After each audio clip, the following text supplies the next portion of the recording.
Hi guys, and welcome to Hellstorm Wargaming, and welcome to the live coverage of the Gibraltar Grand Tournament. Feels good. In Gibraltar, hosted by SN Battle Reports. So we are here to bring you the best action of the weekend. Yeah, right? For sure, absolutely. Absolutely. Are you feeling good? I'm feeling good. I'm feeling excited. The players are already ready to go. Yeah. Tables look amazing. Yes, they Armies do. look amazing. Yeah, really high standard of painting. Yeah, well, that's amazing. You'd have thought so with it being close to No Retreat. It's the same kind of vibe, right? Yeah. So there's a lot of ex-No Retreat players. Absolutely, I've definitely vibe a lot of people that are like, because that event's so exclusive, a lot of people are like, just shy the cut, and then they're like, I'm going to go anyway. Yeah, this is perfect. It lets you come to Gibraltar if you've always wanted to come to No Retreat but never quite made the mark. Yeah, this is the event for you. So what we want you to do is, if there's any issues during the stream, basically tell us if there's any sound issues, vision issues. But we are going to be live for 6 games over this weekend. 6 games. We got 1 today. Yeah. We're hopefully finishing before 11. Hello.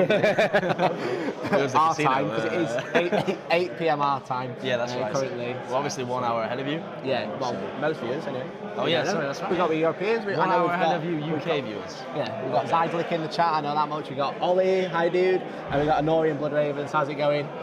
So yeah, today we have got game 1. Game 1. We have Joe with Blood Angels. Yeah, so it is the same Joe that rose to fame on the Warhammer live stream. If you saw that, yeah. Yeah. So he's got a really cool list. We're going to go through the list as we start watching deployment. Absolutely. And we've also got Lee, who's a local Gibraltarian from the Gibraltar Wargaming Club. And he's using Drukhari with Cabal of the Black Heart and Cult of the Red Green. Yeah. So this is essentially a mono-faction tournament. Yeah, that's right. That's right. So you can't do all the normal soup. No Farseers running around with Drukhari. No Yeah, so it follows the same kind of format as No Retreat. So like Mikey explained, it's mono codex or mono faction. Yeah, exactly. That's the best way. The only exceptions are Chaos, with certain Chaos gods and Master Chaos. Yeah. Drukhari, you are allowed 1 Cabal. Yeah. Of the 3 things you can have, so Coven, Cult and Cabal, you're allowed any 2, basically. Any 2, yeah. But you can't take 2 Cabals. You can't take multiple Cabals. So you can take one of each. Cabals. You have to take the same Cabal, the same Cult and the same Coven, but you can only take 2. Exactly. Okay. Exactly. It's hard to get that one out. Yeah. So we are well prepared in our well-dressed. We are well dressed. Yeah, I don't have a tie. We have tea. We have coffee. Coffee. Well, they don't know that. Cheers. Well, cheers. And let's get into game 1 deployment. Okay. So here we have. It looks a bit messy. I don't think they've actually deployed it, have they? So they have. It looks like Joe has started deploying. So, yeah. Okay. So this is Vanguard Strike, and there are 2 missions being played as well as secondary. Yeah. So in the SN format, they play it a little bit differently. They have 3 missions running at one time. Yeah. They have an Eternal War. Yep. A Maelstrom, and then the tertiaries, which is like First Strike, Linebreaker, Slay the Warlord, are counted separately. So we do have hopefully the scores set up properly. Yeah. Hopefully you'll be able to keep track of those. But basically, the primary is worth how many TPs? Yeah. So for those who don't know, the SN format is slightly different. So it's split into 3, like Mikey explained, and essentially the players are battling out for 32 tournament points. Okay? Sure. So the primary mission, which in this case is Eternal War, in this case it is Frontline Warfare, is worth 16 points, okay? Mm-hmm. So it's worth exactly half.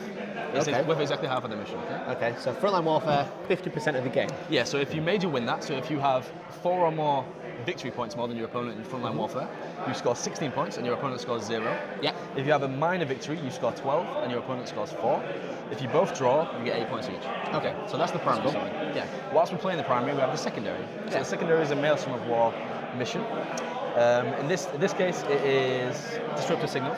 It is. Which is the one where you can take a tactical objective away from your opponent. Of course. Yeah. And the way that this is scored is the value of this mission is 12 points, 12 tournament points, okay? Sure. So the major win is if you have 4 or more victory points, same as before. Okay. And that's worth 12 points, so you get the whole 12. Sure. And your opponent would get 0. A minor win would net you 9 points, and your opponent would score 3. Mm-hmm. And then the draw is 6-6. Okay. So following the same format as before. Yeah.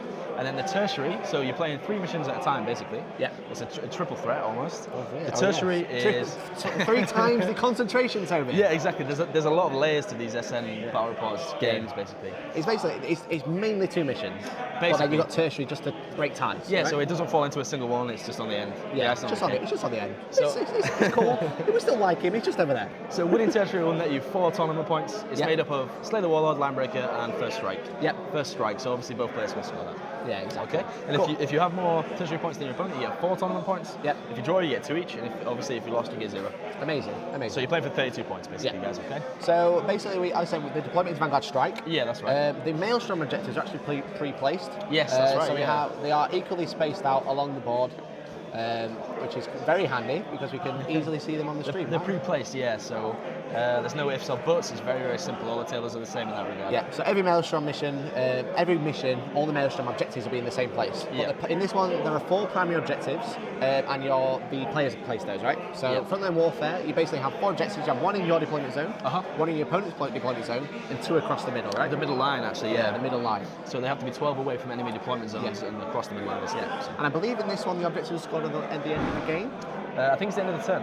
End of the turn. Oh, no, sorry, end of game. You're correct. End of game, You yeah. are correct. So basically, the 1 in your own deployment zone will be worth 1 point. Yeah. Yeah. The 2 in the middle will be worth 2 points. Yep. And the 1 in your opponent's deployment zone worth 4. Yeah. So you've got to be really aggressive in this mission. Yeah, if you want the points, for sure. Yeah, for sure. Which I think Lee might have an advantage. However, because he's got so much speed. But shall we go through his lists? For sure, yeah. Yeah, So absolutely. so we've just picked up Lee T and he's got a good advantage. So I'll go for Joe's first, right? Okay. So, Amazing. so this is Joe. He has a single battalion, so he has 8 command points. Uh-huh. He has a Primaris captain Yep. with power sword, mastercrafted auto bolt rifle, and his warlord trait is Artisan of War. Yeah, interesting on the Primaris captain. Yeah, which I believe is +1 damage on the weapon. Yeah, that's right. So his power sword's 2 damage. But you'd have thought that would be on the Smash captain, no? Well, it depends, doesn't it? It depends if he needs another relic, right? Yeah, for sure. Yeah. Okay. What Smash captain? We don't even know if he's got a Smash captain yet. Okay, maybe I spilled the beans a little bit. No, We'll so we let got a Mikey carry on. Primaris lieutenant with a power sword. Uh-huh. The named character for Blood Angels that doesn't have special rules. There's the reroll ones to hit and wound. Yeah, exactly. And then he has an interesting unit, Toby. Shall I tell you all about it? Okay. It is a captain with a jump pack. No. With a thunder hammer, a Hold the storm train. shield, and the hammer of Baal. Oh. So the hammer of Baal is the relic thunder hammer. Yeah, so we know the -1. Yeah, and I think it's no -1 and it's like 4 damage maybe. Yeah, so it's more damage and there's no minus to swinging a heavy hammer. Yeah, exactly. Even though you're a Blood English captain, you Yeah. thought you'd ignore that anyway, but Well, there you go. It's a 4 damage thunder hammer, right? You know, kills the new obliterators outright, which is super cool. So there you go. So then he has 2 elites. He has 2 redemptor dreadnoughts. Yep. Both with heavy onslaught Gatling cannons, and 2 storm bolters. So these are like super cheap, loads of DACA. Really good at taking like light infantry, light vehicles, and stuff like that. And then he has 3 units of 5 intercessors. All of them have a power sword on the sergeant and an auxiliary grenade launcher. okay. Intercessors are obviously really good with a beta bolter drill now. Beta bolter discipline, I apologise. Yeah. Stand still, 30 inch rapid fire. Super good. And then he has the elephants of the list. He has the 3 repulsors. Yeah, so this is quite a contentious choice. I'm sure if you tuned in last week to the finals, you'll have seen them on the stream there, and they do look absolutely gorgeous on the table. Yeah, they are all the guns super in nice. the world. All the guns. So there's one All that's the different. guns. Oh, There's the Dumbo of the elephants. Okay. So he Shorter trunk. One of those is a las talon, twin las cannon, onslaught gatling cannon, frag storm grenade launchers, 2 crack storm grenade launchers, and storm bolter. 3 storm bolters, sorry. Yep. But then the other 2 have heavy onslaught gatling cannons, twin las cannons, onslaught gatling cannons. Frag storm, crack storm, 3 storm bolters. So basically, one's got a las cannon and one has heavy onslaught. It's like writing an essay about how many guns a repulsor How has. many guns does the Space Marine Army have, and can we fit it on 1 tank? And the answer is yes. Yeah. And we can do it 3 times. We've got all these bits here. Should we put them on a tank? Yeah, Deal. exactly. Deal. Jamie Miller is 255 here in Ohio. Is that AM or PM? I think that's PM, right? Ooh, I don't Yeah, know. you're behind, right? So that is PM. Okay. So, obviously, again, the repulsors are in the middle of the board, looking a bit weird, but that's because they're still deploying. Only 3. Ace says only 3 amateur. Ace, would you really run 4 repulsors? Not sure about that. So it's Vanguard Strike, so they are setting, you can see the deployment in the top corner. Yep. But, yeah, we're just letting the players deploy. So there seems to be a conscientious water bottle in the middle of the board. Oh, no. Is Joe going to try some sneaky tactics Not with a water like bottle on this. the stream?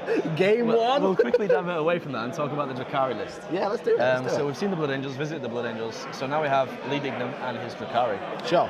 So we have a Black Heart battalion, okay? So the Cabal of the Black Heart. We have 2 Archons. One of them is the Warlord with Writ of the Living Muse and Labyrinthine Cunning. So the real ones to wound there. In that battalion, we have 5 troop choices, all 5-man Cabalite warrior squads. Each of them have a blaster. Cheeky. Very solid. Yeah, Very solid choice. definitely. There's 5 venoms to go with that, so very mobile army. For sure. On top of that, we have 3 heavy supports. We have 2 Dissy Ravagers, is what they're commonly named. So what is a Dissy Ravager? What is a Toby? Dissy Ravager? Okay, You so a tell Dissy me. Ravager is a Ravager with 3 disintegrated cannons, Okay. which is a grand total of 9 disintegrated shots. Yeah, so strength 5, Strength 5, -3, -3, 2 damage. 2 damage. Cheeky.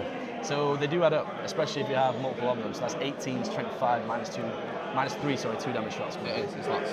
So if you can reroll the ones to wound, it all adds up. On top of that, in the Black Heart Battalion, we have the Void Raven Bomber, just a single Void Raven Bomber. This gives us a 6 of female pain. So it's helpful to have a vehicle in there. So too with all the Venoms, the 6 of female pain from the Black Heart. Yeah, exactly. And Void Raven's super good because they have really good weapons, shooting weapons. What weapons does this one have? I didn't actually look. Okay, So. okay. Well, he has 2 types of weapons. He has 2 that are like Void Lancers, and then it has the essentially Dark Lancers. Yeah. Which are both super good, but it also has the bombs. The bombs are the thing that matters. Yeah. So basically, you fly over a unit, and you can do mortal wounds to the unit as it flies over. Yep. So these are really good in the current meta, where you see a lot of orcs and no demons and whatnot. Even interestingly, last week with the piranhas, it helps a lot. Units like that. Yeah. And then we have a Red Grief Outrider, and in this we have a single succubus, and we have 3 units of scourges. We have 2 units of 5 haywire scourges, and 1 unit of blaster scourges. Ooh, interesting. So it's a lot of mobile firepower there. You can come down at a later point in the game and just blow things away. So there's a lot of blasters. A lot of blasters. A lot of blasters. Lots of haywire. Lots of Is haywire. Joe in trouble? Possibly. Repulsors are notoriously hard to kill. Yes. So we'll have to see what happens. It's going to be a All good those matchup either way. blasters, they do go straight through his armor save. True, but all the onslaught Gatling cannons go straight through Drukhari They vehicles. certainly do. So it's a toss-up, really. It is a toss-up. I think we heard from the table that Lee actually has less drops, Mikey. Lee has less drops. And in this tournament, guys, we are playing whoever deploys. It's alternate deployment, and whoever deploys first gets a +1 to the roll. Yeah, but the opponent will still be able to seize afterwards. For So sure, they of get that course. 6, they get lucky, boom. Of get course, the first yeah. turn. The lights go up, the stars align, and ready to go. He also has the Reaper. Did we go over the Reaper? Yeah, so, oh no, I didn't go over the Reaper. So he has a Reaper, which is a 2 4-drop Dissy unit. Ravagers and 1 Reaper, yeah. Yeah. Do you want to tell us about the Reaper? Do you remember what it does? Kinda, it just has a better gun, right? It does have a very good. So this It's is affordable, what do you expect? This is a single weapon. It's basically a Ravager, but with 1 single weapon. Ravager It's- chassis. Yeah, so it's D6, strength 8, -4, D6 damage. It's D6 blasters But D6 is an iffy one. at 36-inch range. Okay, so yeah, it does add up. It's It does add up. It's good. It's good. And interestingly, well, not interestingly, as you all know, Drukhari vehicles have the fly keyword. So on battle mats and boards like the one we're playing on now, it's really helpful to have the fly keyword because you can go up and onto the buildings if you need to. Yeah, there's lots of really cool terrain. Yeah, it absolutely. makes the game more dynamic because there's lots of terrain to dodge around. But being able to jump over that is a huge advantage. Yeah. Which is why Lee with all the Venoms is really a good advantage because of movement, right? Interestingly though, repulsors do have the fly keyword as well. They do. He raises his Venom with an elephant, a flying elephant. It's Dumbo! It's Dumbo! As you can see here, Joe's actually deployed the repulsors out of line of sight. Normally, if it was a normal tank that we just touched on, that would be a problem because you can't get into line of sight. Yeah. But the repulsor can fly straight over. He can literally just chuck himself on top of that building. Yep, Right? straight on top and then blow things away. You saw him just measuring there. He'll more than likely be measuring first turn movement and seeing how far he can shoot, what's in range and what to avoid. Yeah, exactly. The water bottle is still there. I want to The point water that out. bottle is, oh my god, he's going to do it, isn't he? I can't believe he's actually going to do it. Should note that the Void Raven actually has the Void Lancers, which is Assault 1, 36-inch range, Strength 9, -4, and D6 damage. So there's he a has lot of anti-tank. a hell of a lot of anti-tank. Yeah. Maybe he's foreseen the knights at the event. There is a lot of knights at this event. There are lots of knights. So whilst you let these two deploy, we have the TM, Honest Wargamer roving reporter, as Steve from Steve SN Battlefields himself. The man himself. So he's going to tell us all about what's happening at the rest of the event. So we cut to him. Let's cut to Steve. Let's cut to him. Hello guys, and welcome to Gibraltar GT. I hope everybody can hear me properly. Yeah. So there's not a lot happening yet because there's actually the timer has just started. The introduction was quite short, so people actually started the game before we allowed it, obviously. So there's 5 minutes past on the timer only, but there's a couple of interesting things happening already. So we've got Josh Hall, so it's a good friend of SN, and he's playing Gibraltarian, so one of our club. He's playing Adam Shoesmith, and Josh is actually going first. Adam has an interesting list. I've played Adam a couple of times this past week, so it's been very interesting. He's got a hard-hitting Tau list, but Josh's list is also very good. So interesting start there. So I'll update you later on and see what's happening there. Another interesting start is Toby Lydiard and his Custodes. So very nice guy, very good player as well. He's playing Scott Byrne with his Drukhari. And actually, Toby was going first, but he's actually given Scott's turn 1. So that's very interesting for a Custodes player. So let's see what happens there. I'll update you shortly after that. On another table, we've got Boris. So some of you may know the cafeteria Bad Moon from London. So he's the owner of that. He's over here all the way from England as well. He's playing Matt Trickett and a World Eaters army. Very nice army, actually. Very interesting list as well from that. But Boris actually seized on him. So that's a very good start from Boris. A great player as well, with a great list as well. Then we've got Javi Matriz. Yeah, Javi Matriz from Spain with his Tau.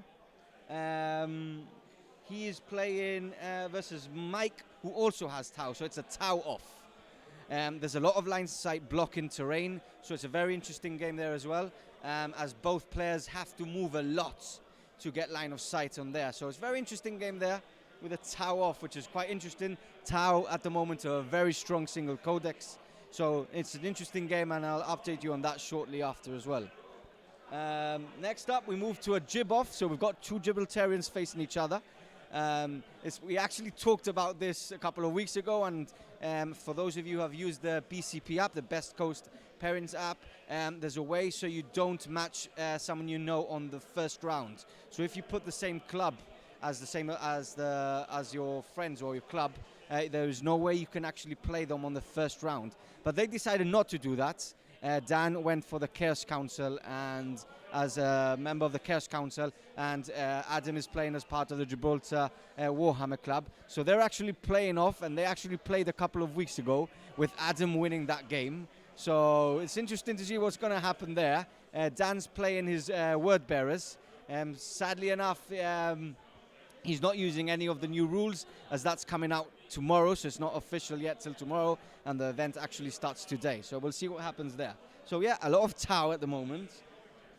We've got TJ flying all the way from the United States with Feel No FNP on YouTube, so make sure you check them out.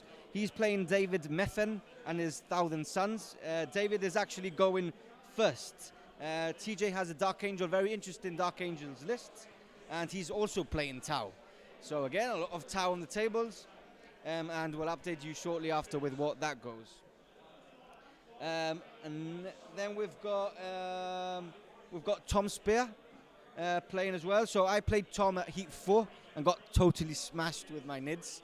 He actually tabled me on the 4th game. I had 3 wins, then came up against Tom Spear and actually got annihilated by him. So I've just been beside the game, seeing what's happened. He's going second at the moment, so it's very interesting to see what's going to happen there. So I'll update you on that then.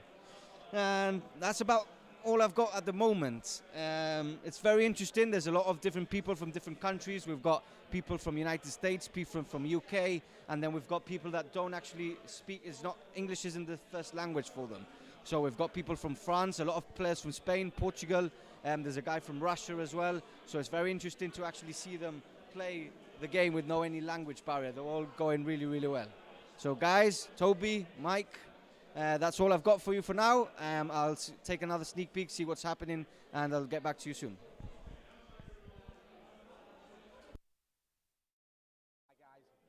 Okay, so welcome back. Thank you very much for that, Steve. Great field report. You're joined live here at this Gibraltar GT with myself, Toby, Hellstorm Toby, and Hellstorm Mikey. How you doing? We're bringing you coverage of the event for the entire weekend. I know, it's going to be great. We've got 6 whole games this weekend. 6 whole games, that's This right. is round 1. So we have some comments in the chat. Didn't water bottle cause drama for Roy Keane in the 96 US World Cup? I don't know, that's football. We're playing Warhammer this weekend. Maybe, but guess what? We got rid of it. It's gone. It's gone. There's a lot. Joe was told if he brought another water bottle to the table, he would be disqualified. That is true. That I can confirm that's true. Okay, there's a lot of love for Pardo in the chat right now. We love Pardo. A lot of love for Pardo. To be honest, Wargamer TM, every reporter camera. Yeah. Sponsored by. Pardo's doing it justice, which is good. Yeah, exactly. Okay, so Mikey, talk to me about this deployment we've got going on? So, as I said, they are still deploying. They haven't quite started. The handshake is gone. Ready to go. So here's the roll off. It looks like Lee has won the roll off to go first. So now it'll be time for the Seize the Initiative. I think Joe's pondering it now. You can see the cogs going in his brain. Here we go. It's the big moment. It's the Seize the Initiative. Here we go. Here we go. Oh my God, I'm stressed. We get a drum roll in the chat. Drum roll in the chat, everyone. Drum roll. He's gonna do it. He's gonna do it. I don't know what he's gonna do. I don't know. Is he gonna? Tell me, help me. What's he gonna do? I can't contain myself. I don't know. Oh my God, I'm so stressed. I'm so stressed. I'm looking over. Lee looks stressed. He's gonna do it. He's going for it. He did it! He seized the initiative! Seized the initiative in round one! Crazy! Wow. Oh my God! In the Gibraltar GT, we have a seize. We are seizing the day and we are having a great time. People. Fantastic. Wow. So the Blood Angels are going first. The Blood Angels there we are going go. first. Joe is The pondering ecstatic. worked. The pondering worked. Lee right? looks like he wants to go home. He was warming up that dice. He was rolling it in his hands. He was like, I'm Wow. going to do it. Wow. His heart was pumped. You just can't write his that. mind. He prayed to Sanguinius, and there was the 6. Bam. You can't write that kind of coverage. No, folks. exactly. You can't write it. So, as I Wow. said, so Joey's going first, Vanguard deployment. Joey's going first. And we have 4 objectives, okay? Yep. So we have one objective here, which is Joe's home objective. So, folks, these are the Eternal War objectives. Yes, okay? exactly. So we have the other 2 in the middle. That'll be worth 2 at the end of the game.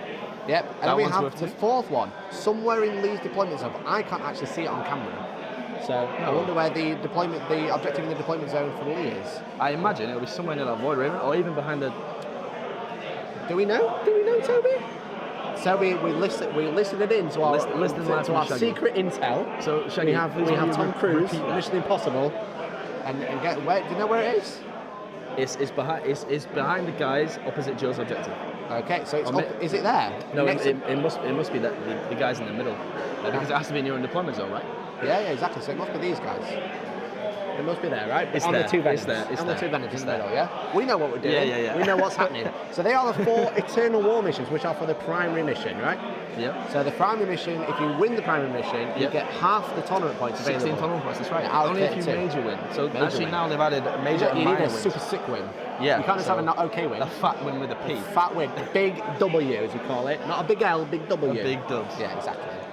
So they are the 4 objectives, and then we have the 6 Maelstrom objectives. We can close that off, and they are pre-placed. You can actually see these quite clearly. Yeah, they're very obvious. So these stickers are present on all the boards across all the weekend, all 32 boards, 36 boards, all and 36. 72 players. 72 players in total. There you go. So they're the 6 Maelstrom objectives. We have another one here as well. And then we obviously have we have the tertiary. Yeah, that's the word you're looking for, Mikey. It says it on the it says it on the screen, everyone. It says it there, and he's done this. Fantastic. So it looks like Joe's measuring up to that for movement. He's looking. Oh, he's moving the terrain. He's doing good. But Okay, so in the first drawing of cards, Joe actually drew Area Denial, and Area Denial. Lee decided to stop him from scoring that one. okay, As part of so this Maelstrom area mission. denial is basically you place a point in the middle, and then if you have a unit, if you don't have an enemy unit within 6, you get a point, and if you don't have a unit within 9 or maybe 12, you get D3 points, which would count as 2 in this format. Okay. So D3 counts as 2, and then D3 counts as 2, and D6 would count as 4. Yeah. So I've just heard from the table that Lee's actually down to 4 command points now. 4 command points He's used already. 5. If we can find out exactly what he used them on, that would be great. I imagine one of them was about somewhere down the line. Destructive signals is 2 CP, so Okay. that stops him scoring that one, right? But I'm wondering what the other ones are up to. So he has 4 command points. Apparently, yeah. Okay. So we've heard from the table. Yeah. Very good, Confurioso, for getting that clip of Shaggy Like giving the clip. part of the blah blah, because you're actually on camera, Shaggy. Not right this second, but you are on camera. But amazing, we've got that footage. Not right forever. now, Shaggy. So it's roving reporter and blah blah Shaggy. Devil's Brush Gaming, hi, welcome to the chat. How's everyone doing in the chats? Thank you very much for joining us this weekend. Yeah, thank you very much, guys. This is our first stream tournament. Yes, that's right. Yeah, this is the first event we've It's our streamed. debut. Yeah, so we are tournament streaming virgins, as it were. Yeah. Well, I've kind of I've been eased into You've it. dabbled. You've Yeah, I've dabbled. dabbled. Yeah. Well, I've had the birds and the beads conversation with Rob. with Rob. Yeah, Rob told me all about the birds and the beads at the Here are LCM. the streaming birds and bees, Mikey. Pardon? Here are this is what Rob said. Here are the streaming birds and bees, and sat you down At the LCM. at the LCM. Yeah, so I stream with the Honest Wargamers. This is my second event I'm streaming, but first one on our channel. We're also live on SM Battle Reports' Facebook as well, so you can watch us everywhere. So hopefully you're watching us all. Thank you very much. We are watching all the 3 chats, but we'll try and keep up with everyone. Okay, so I've just heard from the table. that Lee actually vected Joe's redeployment of the Smash Captain. Ooh. And Lee actually rolled a 6 for the Vect. Oh. And he gained 1 command point back, which is why we're at the 4 CP. Okay, so Joe must be down some CPs, right? If you rolled the 6, because if you roll the 6 with Vect... That's right, so that will be 2 CP, so Joe will be Yeah, down. so with Vect, obviously, when your opponent uses a stratagem, you use it to stop your opponent using that stratagem, and you roll a dice. Yep. If you roll a 1, then nothing happens, Yep. and you cost the Drukhari player 4 CP. If you roll a 2 to 5, then the opponent's stratagem does not go off, But he still plays but they keep the CPs. If Yep. you roll a 6 though, the stratagem does not go off, and it also costs the player the that's CP. right. And I've just heard from the table now that Lee's actually down to 1 command point. He's already down to 1. What's he done now? I have no idea how he spent 8 command points in the game. Well, in his opponent's first 10, but we'll see. But that is Drukhari. What is also quite funny, do you want to hear some spicy drama? We have teacups, so I'm going to spill the tea. Lee, when he was explaining his army to Joe, said it was Black Heart, right? And then Joe said, oh, well, that means you have Vector back. And he said, I'm probably not going to use it. It's like 4 CP. Oh, no. And then he did it straight away. Oh, no. How That's cheeky a is stab that? in the That's back so if I've ever heard cheeky. one.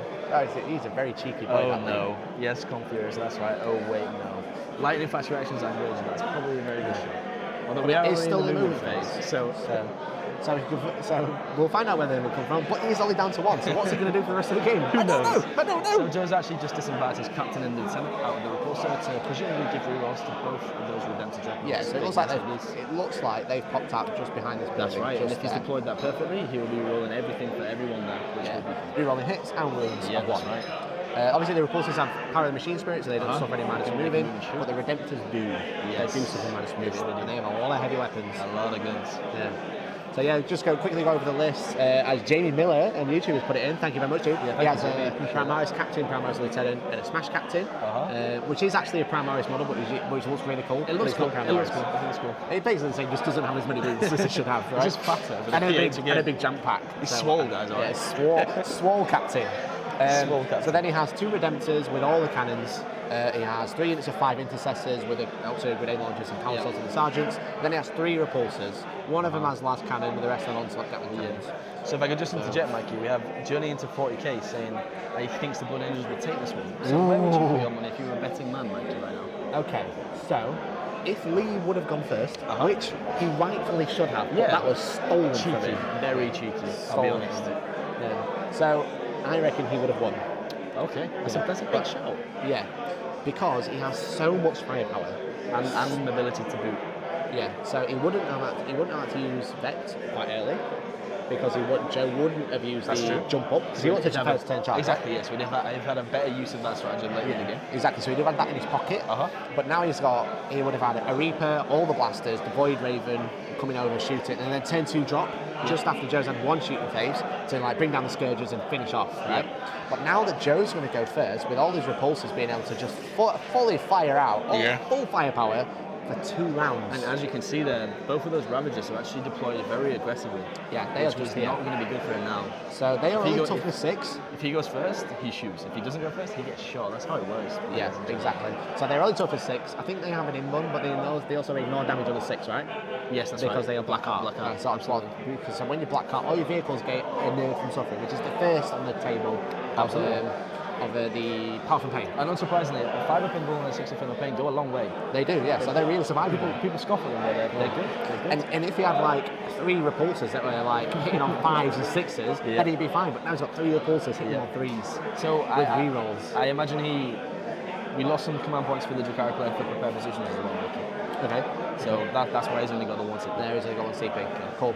So, So I don't know. how are those repulsors tanks kicked out? I said all the Gatling cannons, one of them was a last cannon rather than a heavy onslaught. So they're all the same. You can actually see, if you are a subscriber to BCP, Yes, that's right. you can actually view the list at any time and watch all the Yeah, pairings. the SN Battle Reports Gibraltar Grand Tournament.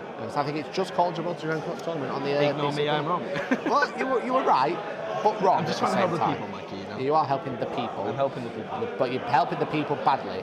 So Confurioso says he's actually been at the mercy of Joe's Blood Angels before. Yeah. Presumably that was in No Retreat 7. It certainly was. I played Joe in No Retreat 7 with this list. And how did you do, Mikey? I did. Well, actually, it was a bit different. It didn't have 2 Redemptors. It didn't have 2 Redemptors. So it was a lot higher points, but he also had more infantry. Oh, okay. I'm not going to tell you how it went, because it was very bad. For who? It wasn't bad for me. Oh, okay. So that's twice now. I'm just so rude. demise. So one thing I will say, actually, after having a conversation with Joe, the chapter approved actually improved his army by reducing the points considerably, right? Yeah, exactly. So the repulsors came down from like nearly 400 points to now you can get them at 252 points. Wow. The cheapest option. That's not the best option, but it's the cheapest option. So 18 wounds, toughness 8. Yep. With free up save, and shoot. move 16 and fly. What? What? What? That's even one of it. So Raging Beard, which I know for a fact is my good friend Ben Tilford. Hi Ben. It's the beard from the LCO stream. Ben the Beard. Ben the Beard. How you doing, Ben? Thank you for tuning Yes, Ben. It is 70-50 points this weekend at the Gibraltar Grand Tournament. Krieger 40K, how you doing, brother? How you doing? Welcome in. So we are currently turn 1 of round 1 at the Gibraltar Grand Tournament in Gibraltar.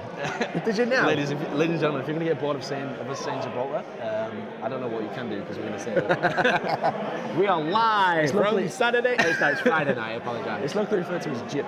Should we call it Gib? No. We should call it Gibraltar. We should honour it, right? With a rolling R. Gibraltar. Who were they rolling out, going in and out? So for those of you that are out drinking on Friday night, you're in the wrong place. You need to be here live, Hellstorm live with tea and biscuits. What we have, we did a snack review pre-show. The Princeps. Funnily enough, someone actually commented on the YouTube stream saying, "Do you think that's really a king on the box because they're called Princeps?" And then we thought, no, they're princes. So maybe. Thank you. Maybe it's a Princeps of the Night House. Possibly. Who knows? That would be. There you go. 10 out of 10. There you go. Warhammer Liam in the chat. How you doing, brother? Thank you very much for lending us these microphones so you can hear our dulcet tones wirelessly. It's the future, everyone. I could go for a pee and you'd be able to hear me while I'm there. So it looks like everyone's well on the way of game 1. Certainly some interesting matchups as Pardo described. We sound glorious, apparently. Thank you very much, Mohammed. So Billy on the SM Battle Reports Facebook page live says, "What are the big red vehicles in the bottom left?" They are repulsors. Yes, they are the repulsors, which are the Space Marine Primaris grav tank. You don't see them very often, but Joe's been running this list for a very long time and is very well versed with the repulsors. And I'm sure in this game especially, you will witness the pain. Can we turn Toby up a wee bit? I'm known for speaking very quietly. I will try and speak louder. Oh, wait, I get it. It's a wee bit because I was talking about going to the bathroom. Oh, that was funny. If that was a joke, then that went straight over my head. So it looks like we're in the shooting phase of the turn 1. So Joe's opening up fire towards the Drukhari. So we're going to find out what's actually shooting what. It looks like Gatling cannons. The first Redemptor is firing at the Ravager. Okay, so this Redemptor here is firing at the Ravager. The Ravager. This one here? Looks like it might be the Reaper. That might be the Reaper, yeah. So the Ravager is the one just next to it here. So obviously the Redemptor fire is raining down. The fire is raining down. It's all the Gatling cannons. So it has the heavy onslaught Gatling cannon and the onslaught Gatling cannon. But okay, so we just heard live from the table that the Redemptor there took 4 wounds off the first Ravager. He's took 4 wounds off it already. It's down to 8 wounds. 8 wounds. Wow. Okay. Thomas Douche says, "Hello. Currently sat waiting to go to Cyprus problems. Toby, I thought you only played AOS now." Oh, okay. So it looks like all your buddies are here to play. Yeah, they all just want to happy fun time, right? Hi Thomas. I hope you have a nice holiday in Gibraltar. Although actually, I know that's not Gibraltar. Sorry, Cyprus. I know that's not. Is he going to Gibraltar? I know it's not a holiday. Oh, amazing! Did you know there's a GT there right now? You work for the RAF, so that's probably not a holiday. Although having said that, I thought you only played AOS now. No, I do play 40K. Very rarely.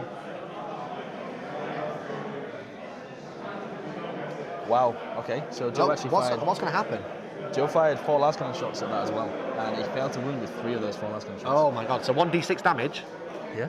Here it is. Is he going to roll big 6? He's going to get big 6. Here we go. I think they're just pondering the damage here. Wait for the roll. He's thinking about CP reroll maybe. Now, last time Joe pondered a roll, he rolled a 6. So we're going to get a repeat of this. It's going to happen again. I can feel it. I can feel it in my stomach. I can feel it. Okay, so I've actually just heard that he failed with all 4 shots. Oh there. God. So his pondering revenue should come on pot reroll, but he's decided to leave it. Okay. Oh, that's unlucky. 4 last cannons. Yeah. That's not that. You hate to see it, guys. Warhammer Liam and Gavierio, so thank you very much to the host. Really appreciate it. Means a lot. And Fire On, thank you very much for following on Twitch, brother. So it turns out Joe actually went back on himself and... He CP rerolled. And CP rerolled. Did he wound? He failed. Oh no! Yeah, he failed. No, that's 5 last cannon shots. 5 last cannon shots, 0 wounds. And interestingly, they're only 7 models, so they're 3 to wound. With a reroll? Rerolling ones. Oh, no! So he had to roll 5 2s basically, guys. Oh my god, that is just terrible. 5 2s. Oh, that's what you get for seizing the initiative, Mikey. He seized? Maybe did he seize too soon? I don't know. Warhammer says las cannons are poo. Las Banons. Las Canoodles. They're just swinging. Yeah. So the Gatling cannon caused 2 more wounds, and that was it. Okay, so that's 6 wounds. 6 wounds remaining. So getting rid of the Ravager is, I think, it's a strange choice. I would be questioning that as well, because I think strength 5 weapons. Strength 5 weapons, yeah. All of the big nasties in Joe's list are more than strength 6. Toughness 6 rather. Yeah. So it's 5 to win. Yeah, so I'd be going for the Reaper. I would also be looking because it's D6 shots. Yep. Whereas the Ravager is 9 shots, yep. 2 damage, but it's only strength 5. Yeah. So it'd be 5 to wound, whereas the Reapers are all 4s to wound. Okay. But if you swing it, it's a D6 shot weapon. He's removed it, so that is... Yep. There you go. So that is first strike. So he fired 4 last cannons from another repulsor and actually killed it. So amazing. 1 repulsor with no reroll, no command point reroll, managed to kill it. But 1 repulsor with 5 shots and no rerolls, and 1 reroll, sorry, didn't kill it. So 2 repulsors fired, 1 Ravager dead. Amazing. Moving on to the last repulsor now, guys. Okay. So Joe will have scored first strike here. Amazing. So I'm just going to add that now. Just realised that the numbers have disappeared. So I'm just going to sort it out. Wow. And you're going to freeform. Freeform. Okay, so I've actually heard from the table that it was actually a single las cannon shot that took 6 wounds off that Ravager. Okay. So 5 shots from the first one, no wounds. 1 shot from the second one, 6 wounds. So as Warhammer pointed out, las cannons are poo. They can be, but they can also be amazing, as you've just found out. Kalashnikov 47, thank you very much for the follow. Appreciate that. Thank you very much, dude. Geeks Wargaming in the chat, thank you for joining us, guys. Wargaming Dad, hello, evening, good evening. So we're still in the Blood Angel shooting phase now. Just working out what's in line of sight and what's not in line of sight. It looks like he's trying to target the Horde-Raven bomber, not entirely sure though. This is going to be an interesting game now. The Drukhari are definitely on the back foot. The common complaint of 40K is that people get behind too fast because it's a shooting game, right? So in turn 1, people expect, well, they don't expect, but armies just fall apart, people just die. But the good thing about this SM Battle Report Gibraltar GT is that the terrain sort of allows you to survive that first time. Okay, so Joe's actually fired all 4 last cannons at the Venom at the end and failed to hit with every single shot. So it's not been a great shooting phase for Joe, honestly. It seems that he used all his luck on that reroll to get round to C, but then he just whiffed. Yeah, he's a whiffer now, unfortunately. Okay, hello Henny in the chat. I was speaking to the guys recently, and when we went to No Retreat 6, we actually shared a car ride in a Fiat 500. And if any of you know Henny, he's a very tall guy. That must have been incredibly uncomfortable for him. Okay, so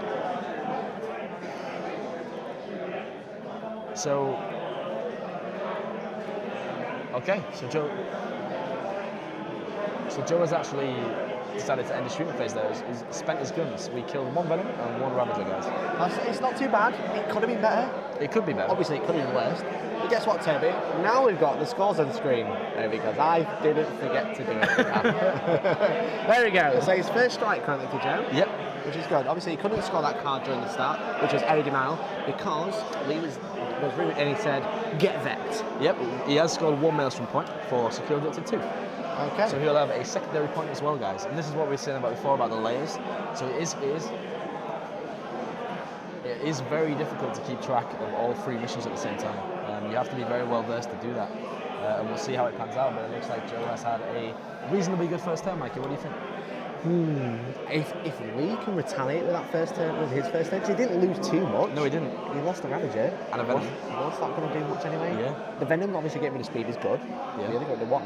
He didn't get rid of like 4. Yeah. So he's not lost much. So there you go. So now he's going into Lee's movement phase. Shall we hear from the beautiful Mr. Stephen Pardo? Yeah, while the bands are flying around on the Honest Wargamer TM roving reporter. Let's head over to Pardo. Let's hear what he's going to say. Hello again. Hope you can all hear me now. So it's getting very interesting now. So there's a lot turn 1s, turn 2s, and everything. So it's becoming a very more interesting, I guess. So we'll start off by local Joseph Yomi, so representing the Gibraltar Warhammer Club, and his Death Guard had a really bad shooting phase. So I was actually on the table when he had his shooting phase, and it's a very long time since I've seen such a bad shooting phase. He's playing Niall Turek from UK. We actually met at Heat 4, very nice guy. He's playing the Mechanicum and a very shooty army as well. So Joseph failing to hit so hard, even with his Death Guard and his Primarch as well in there, not hitting hard enough in turn 1, might hurt him when the Mechanicum start opening up. Another interesting game, we have Phil Lewis and his Mechanicum as well, so his Mars. He's playing Matt Trigay and his Guard. Two very shooty armies, so both with amazing firepower. Matt is actually going first, so the shooting phase has just started. He hasn't hit as hard as I thought he would, so that's a very good chance for Phil to hit back in the opening first turn. Another interesting game, we've got Matthew Tungate and his Kraken playing against Ian Teagarden, both UK players. Ian playing the Dark Angels, a very interesting list as well from him. What is very funny for me to see, but not very nice for Matthew, is that he's playing Kraken. So he's playing Nids and Kraken, and he's got two big units of Gene Stealers. Both of them have failed their opening charges. So he needed a 9 with one of them and a 7 with another. He failed the 9, which, okay, that's could happen, 2d6 and a 9. But the other one, he needed a 6 or a 7. He rolled a 3 and a 1. He re-rolled the 1 and rolled another 1. So two big units, two really striking forces in close combat have both failed. So that's very interesting there. Another one is we've got Matty Morgan and his Orcs. So he actually was in the finals. I think he did in the Warhammer World Finals. I think he did pretty well. He's playing Martin Baker, also known as the Wizard, and he's playing a Lighthawk. So Martin's playing a Lighthawk. Matty Morgan is actually going first. His Storm Boys have gone straight for the Hemlocks. So Martin is playing 2 Hemlocks. Storm Boys have gone straight for 1 and have deleted 1 already. So that's looking very interesting game. Both lists are really good, and both players are really good as well. We've got Manuel Catalan. Okay, listen to this. So Manuel Catalan from Spain, representing Spain. He's playing Thousand Suns. He's playing Ben Jones from UK with his Drukhari. But listen to this. So Manuel gets the opening turn. He starts his psychic phase. He rolls a double 1 to start with. Okay? He re-rolls one of them. Gets another 1. So he perils. Fine. Next psychic power. He rolls a double 1 again. Perils again. And it doesn't stop there. He rolls another double 1 for his other psychic power. 3 double 1s in a row, even with a re-roll. So that's crazy. That's crazy. Okay, moving over, we've got Nick Teague and his Thousand Suns. He's playing Ben Jones and his Drukhari.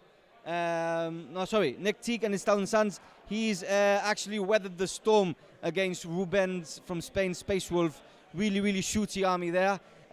Nick was actually, I spoke to him before the game started, and he was very worried that he wasn't going to have first turn, but he actually has weathered the storm, and I think he's only managed to lose 1 unit, if I'm not mistaken. We move over to Colin from Gibraltar as well, also playing Thousand Suns, and he's playing Craig Mercy. Colin went first, went full throttle, threw Magnus in, threw everything in, and he only managed to kill 1 Talos. Magnus managed to get into combat with the Talos and everything, still only 1 Talos. Apparently with loads of invulnerable saves have been passed in that. Then we've got Tristan Whitehead playing the Space Wolves, and we've got Javier Otero from Spain as well, playing the Custodes. Not much happening on there. It's a very tactical game. with a lot of moving into tactical positions, not a lot of shooting because they're mostly out of range of shooting. So that's very, very interesting, very tactical there. All that's happened is the Terminator, one of the Custodes Terminator units has been destroyed by Tristan already, but that's about it. They're going into turn 2 already, and it's a very, very tactical game there. Yeah, lastly, we've got my last update. I'll get more from there. So is on table 4, we've got Angel Bizar Perez. So he's an actual YouTuber from Spain. He does really, really nice reports for the Spanish media, viewers. He's playing Drukhari as well. And he's playing another Spanish player, Luis Alberto, and his Necrons. Luis is the only Necron player in the event, so it's very interesting to see how he gets along in the first game. Now listen to this, Sportsman Awards, I think we already have one. So Angel forgot to move his 2 flyers in the opening turn and started a shooting phase. This means that they would be destroyed automatically. But Luis let him pass. So that's very nice of him to do that in the opening turn in such a big event like this. So he he actually let Angel move his flyers after he hadn't and started already, so to say. So that's a very, very good sportsman move from him, so I congratulate him. And that's about it for now for what I've got, so I'll catch you in about 20 minutes again with more updates. Hello. Hellstorm War Games, Gibraltar GT Grand In Gibraltar. In Gibraltar. Who'd have thought it? Coverage. I couldn't get my words out. Thank you very much to Stephen Pardo for Wrestling Battle Yes. for all his updates. How is everyone doing today? The living legend, Stephen Pardo. The Pardo himself, also known as Jesus. I'm pretty sure, maybe. I don't know. Out of context, who knows? Anyway, let's get back to the game. So here, this is round 1 Yep. of the Gibraltar GT. So this is Lee with Dark Eldar, Drukhari. Drukhari. We're in a shooting phase now. So I can give you some updates from the table regarding the shooting phase. Well, let's go over like how the game's gone so far, right? Okay. So Lee set up first, Yep. and he got the +1, right? Yes. And they rolled, and he actually won first turn. He did. So he got Joe the Cs. pondered and prayed to Sanguinius. Right? He prayed. He was like, "Oh Lord, the good angel, Sanguine red saviour." first." Yes. He sees the initiative. He did. And do you know what? Epic. Do you know what happened then? What happened then, Mikey? Joe whiffed. Joe whiffed. Joe did the big Joe whiff. whiffed. He So- went for the big W Yes. and got the big W whiff. With all those big 5 scary shooting units, we killed 1 Ravager and 1 Venom. In one venom. Not great. Not great, Not and I great can first actually turn. reveal that the shooting phase for Lee is going much better. Okay, so tell me about it. So when Lee drew his cards, Joe decided not to disrupt for 2 CP. Okay. As part of the Maelstrom mission. So Lee has all 4 cards. It seems like Lee from his movement phase has been playing the objectives a lot more. Okay. So he's been very aggressive moving out for the objectives, but that is going to put him in range of the Blood Angels, Gatling Cannons, and the rapid fire from the intercessors. Yeah, exactly. Thank you very much for following Serber43808 on Twitch. Thank you very much. So that's going to put him in range. So it's difficult play. It's been aggressive to get the points, but he's in range with the enemy now. Okay. Sure. And then the Void Raven flew over, dropped some bombs. It did. So the Void Dropped Raven the actually bombs. deployed here, and it flew straight over there. That was do you see that straight line that I just drew? It flew straight like that. Straight line. I'm pretty sure that's how Eldar That's a plays straight line right? after 7 beers. Like Yeah, that. exactly. I really drank tea. I'm not on this, don't worry. Okay, so he dropped the bomb. Unfortunately, we only killed 2 intercessors, Mikey. So you hope to do a bit more. But it's difficult. In terrible. situations like this, it's difficult for the Void Raven. Yeah. Because there's not one big unit you want to drop on, okay? Yeah, because obviously it rolls for every model in that unit, and on a 4+ it takes mortal wounds. So like, it's only 5 models unit, so the bombs are actually not that great. Maybe you should have gone for like a Redemptor or something, because then you're going to get 3 dice on the 4 of each one and take a mortal wound. But yeah, So it's not terrible. Killing 1 intercessor is good, right? It's 2 less shots. After that, we shot the poison, 1 wound on the intercessors, and then we had the Void Lancers, okay? Okay. So they both shot into the middle repulsor, and we actually did 8 wounds there, Mikey. 8 wounds! That's half Oh the my repulsor. god, 8 wounds, but dance skills. Thank you very much for the follow, dude. Appreciate it. 8 wounds on the middle repulsor, so it's already half dead. Yep, F in the chat for that repulsor, guys. F in the chat. So this is what I mean, right? So we discussed a bit earlier, we were like, who's going to win the game? Like, I was like, if Lee goes first, has a really good first turn, Joe's going to really struggle. Yeah. But because Joe's gone first, he's got a really good chance. Yeah. But then he had that good chance, and that chance slipped away, right? He slipped away because he didn't kill enough. He had 4 last cannon shots that failed to wound, a CP reroll, that failed to wound as well. There's only 3 rerolling ones. It's just like, it's so tough, right? So because now Lee has that, basically, his entire army to shoot back, because he's only lost, like what, 9 from 5 shots. Exactly. So interestingly, with Lee shooting back, we have seen a much better shooting phase. Yeah. And this is where the blaster in each squad is really coming to fruition, Mikey. Yeah. So we have lots of blaster fire. enough to do 8 wounds on the Repulsor Dreadnought. The Redemptor Dreadnought, sorry. The one on our right on the screen. The one on our right. This one here. Yeah, so 4 wounds left, I'm afraid. Tasty. So there you go. So you know, with all that strength 8 shooting, all that strength 9 shooting, ignoring armor saves, it's tough. You know. Okay. So that is actually the end of the shooting phase for leading them with the Drukhari here. So we have 1 point score for the Maelstrom for secure objective 3. Okay. Interestingly, no first strike, so that's going to put him behind in the tertiary, Mikey. It certainly is. So no first strike and 1 Maelstrom point. So it's anybody's game. It's a very cagey game, is what I'd say. So very Joe cagey. had a bit of a whiff, but he's still winning currently.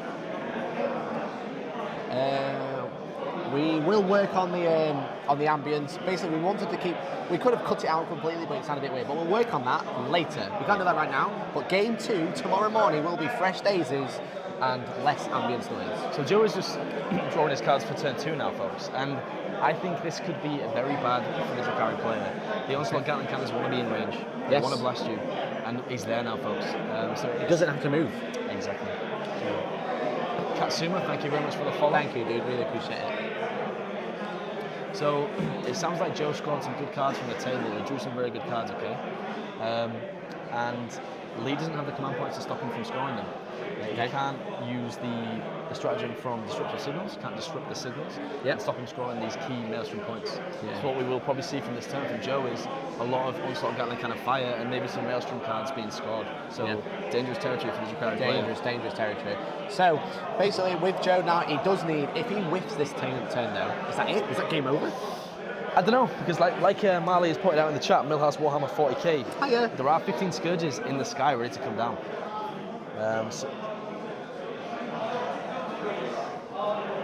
That might have something to do with where I'm sat, Marley, I'm afraid. I'm on the outside, the periphery, close to the rest of the rabble playing games. The issue is I talk really loud. Mikey's a very loud guy. I'm sure if any of you have met him, you will say the exact same. So shall I just turn my microphone off? Because it probably comes through both. That's why I sound so loud. Maybe. A bit, yeah, we'll sort something out for you guys, and we'll just do the best we can for the time being, okay? I appreciate it for bearing with us, and we thank you a lot for being in the chat, guys. Yeah, exactly. Okay, so like I was saying, there is the 15 Scourges in Deep Strike. Yeah. All of which are anti-armor, so they could be very bad news if we don't get the damage we need this turn from the Blood Angels player. Yeah, exactly. It could be tough. It is going to be tough. So is he going to do much moving this turn? It also looks like we have a Ravager or a Reaper deep striking as well. There's only 2 deployed. That'd be another reason why we're down CP. So there's a Ravager to come in, and there's 15 Scourges, guys. Okay, so that's a lot of anti-armor coming in. So Joe has to do the damage this phase, this shooting phase rather, or it could be dangerous water. Dangerous water. Am I sure those Scourges are not swooping hawks? That is just you, Marley. I'm afraid. Modelling catastrophe. Yeah. I do hog the stream. Because I'm a terrible person. Mikey is Mr. Hellstorm Wargaming though, guys. I'm Captain Hellstorm. Captain Hellstorm, yeah. No, I'm not really. I'm the Dark Lord of Hellstorm. The Supreme Overlord of Hellstorm. Well, there you go. So Joe's just pondering his movement phase. He doesn't really need to move much. Yeah, exactly. And to just elaborate on that, Joe's actually decided to keep that Repulsor still. The one, not Repulsor, sorry, Redemptor Dreadnought still, the one that was degraded. Okay. So we can get that increased BS. Or just counter the decrease of BS, basically. Yeah, because now it's only BS4, right? Exactly. So he'll keep that one still. He could use the other one quite aggressively. Yeah, we'll see what happens. I mean, potentially charging those Venoms couldn't be a bad call. It's difficult to really gauge how far away they are, whether that's even going to be a viable charge, but it's definitely food for thought. The interesting thing about these SN BattleBots games is that with Joe's playstyle and deployment, he is going to have to move out to score these points, Mikey. Yeah, he is. So obviously we do have the 4 Eternal War objectives. We have one here and one here in the middle. Both worth 2 victory points at the end of the game. Yeah. Currently, Lee is quite happily holding this on with these, because if Joe does kill those, Cabalite Warriors. Cabalite Warriors. Guess what? They have offset. Cabs. Yeah. So what you guys can't see on the screen, and what Mikey pointed out with the lack of models, it's actually 25 Cabalite Warriors inside 5 of those Venoms, guys. Okay. Yeah, exactly. So there's a lot of bodies inside vehicles. Yeah. It looks like the Repulsor's going quite aggressive. Aggressive, yeah. That's a good play, because if he does pop these Venoms, he can charge the Cabalite Warriors. Yeah. And then next turn they can't fall back and shoot. Yeah. And it looks like he's going to go for the Reaper. He's looking for line of sight.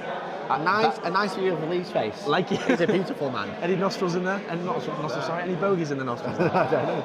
Like you pointed out, it's probably a smart call to go for the Reaper, really. Yeah.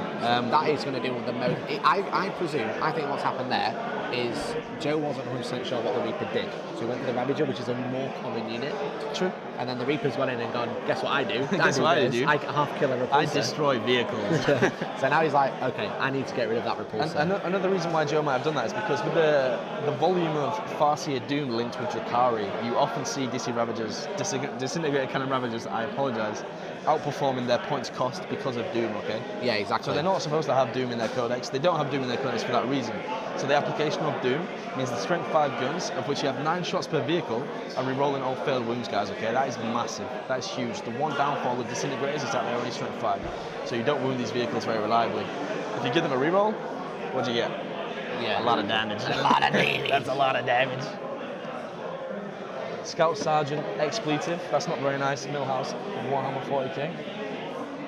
Come on, guys. Liam's being rude now. The BM is real. Liam is being rude. The BM is real. So I guess it's still movement phase. We only get an update from the table to see what's happening.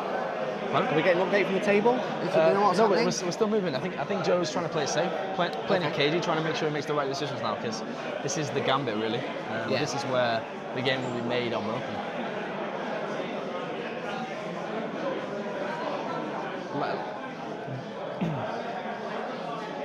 We've just heard from the table that Joe's actually taking his sweet time, buying his time, making sure he makes the right move, okay?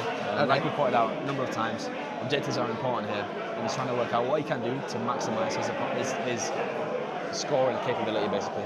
Yeah. So we have 1 hour and 56 minutes left in the round. We're in turn 2. This should finish in plenty of time, this game. Yeah. Do you think, how many turns do you think Joe can survive if you wish to get Joe, see, I'm going to actually have to disagree with you. I think Joe is much more durable than the Drukhari player. He is. The Onslaught Gatling Cannons are strength 6, Mikey.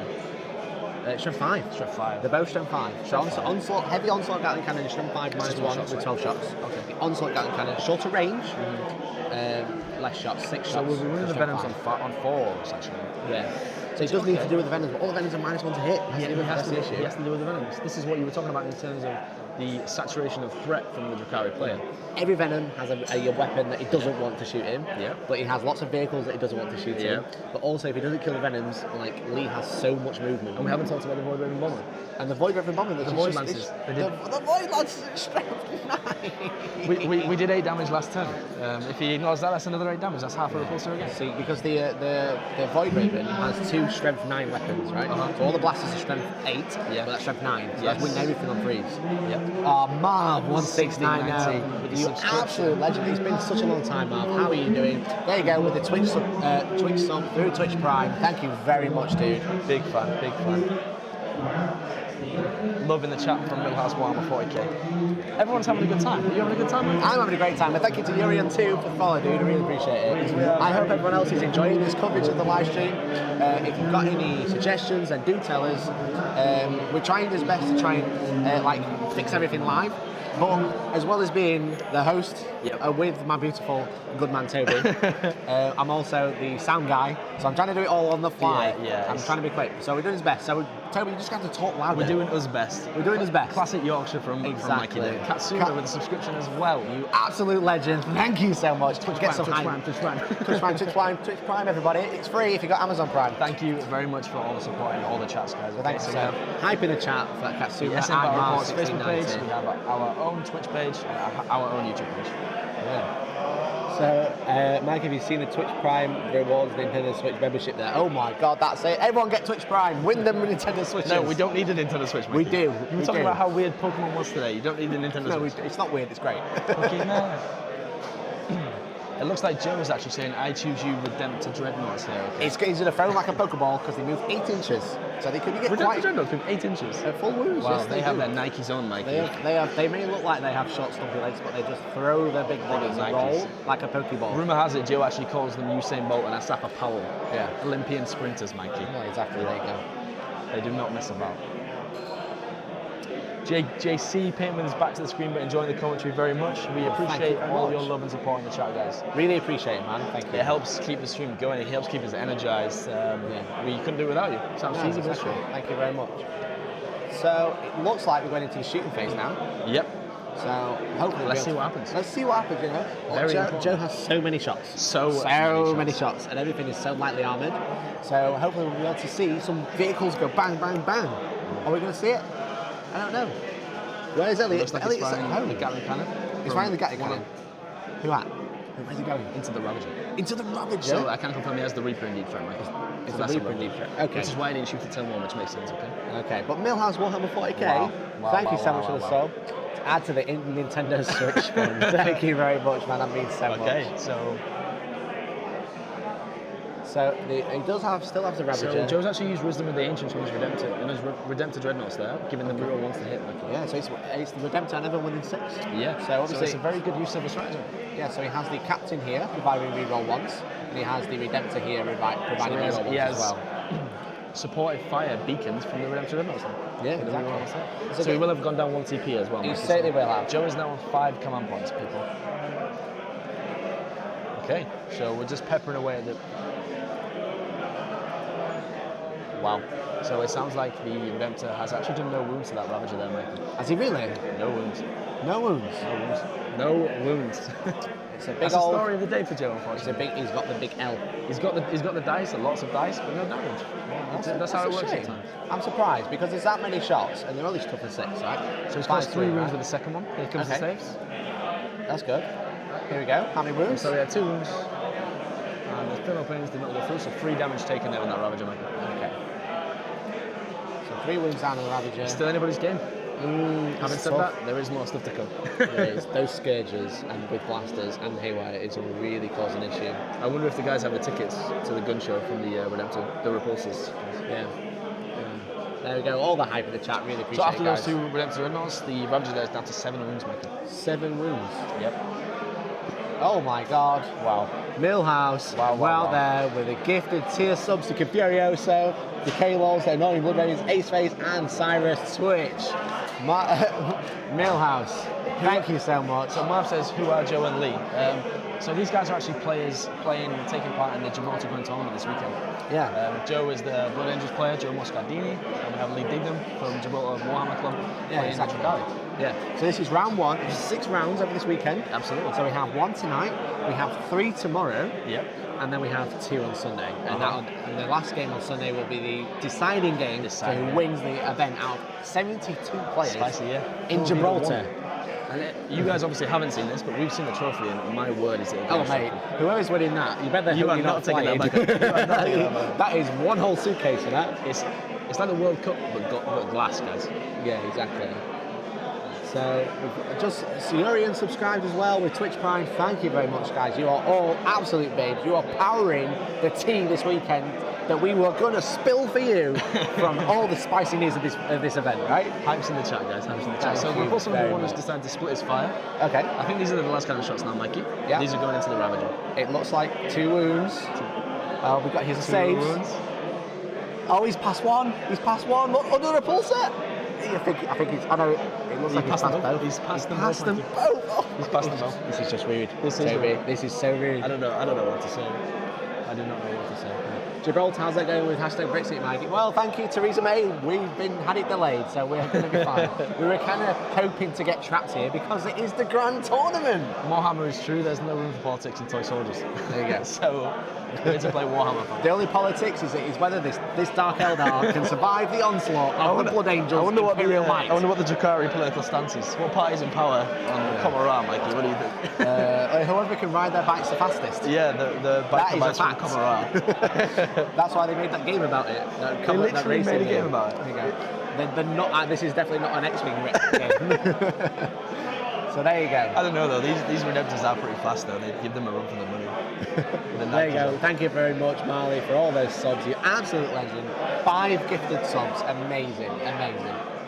Wow. So it sounds like from the table that the Repulsors are actually whiffing as well. Oh no. So Is this it? Is this game? Is this game? That's a big statement. Like that's a sweeping statement. It is a sweeping. Do you know why I'm saying it? Why? Because Lee has a Reaper. The second one was just 1 wound to a Venom. 4 blasters, Guys, 8 haywire shots coming in. If I'm being honest, I've watched a lot of 40K games since the inception of 8th, and I am not sure that this is enough damage to withstand a storm coming next time. Another thing that is working in Lee Dignam's favour here is traditionally when you have deep striking units, you like to screen, okay? Yep. Everyone's familiar with the screen. I'm not going to tell you how to suck eggs. You know what that means. Yes. With such a low model count army, look at the first Redemptor there, guys. Repulsor, sorry. You can deep strike 9 away, you can fight them bastards. There's no way you're stopping that happening. The thing is as well, his bastards are 18 inches. Yeah. So like, can you screen that out? Yes, you can, but you need a guard battalion to do that. Yes. At least. And that's called soup, Mikey. And we're not allowed that in this event. No, we're not. Because we just is a pure event. Pado says he doesn't like soup, so we don't have soup. He's not a soup man. He prefers beans. He's a broth. He prefers a broth. We don't have broths in Warhammer. We have soup. Codex broth. Yeah. Venoms are OP AF. Yes, they are. They are very cheap. I'll give you that. Are they OP? Probably not. Are they underpointed? Possibly. 50 points, 55 points a model with the cannons. It's the value of points on models is increased by so much based on the special rules that are applied to them. Okay? Yeah. So a Venom is not pointed, assuming it has a 6+ feeling of pain from Blackheart. Yeah. And that basically makes it more durable, efficient.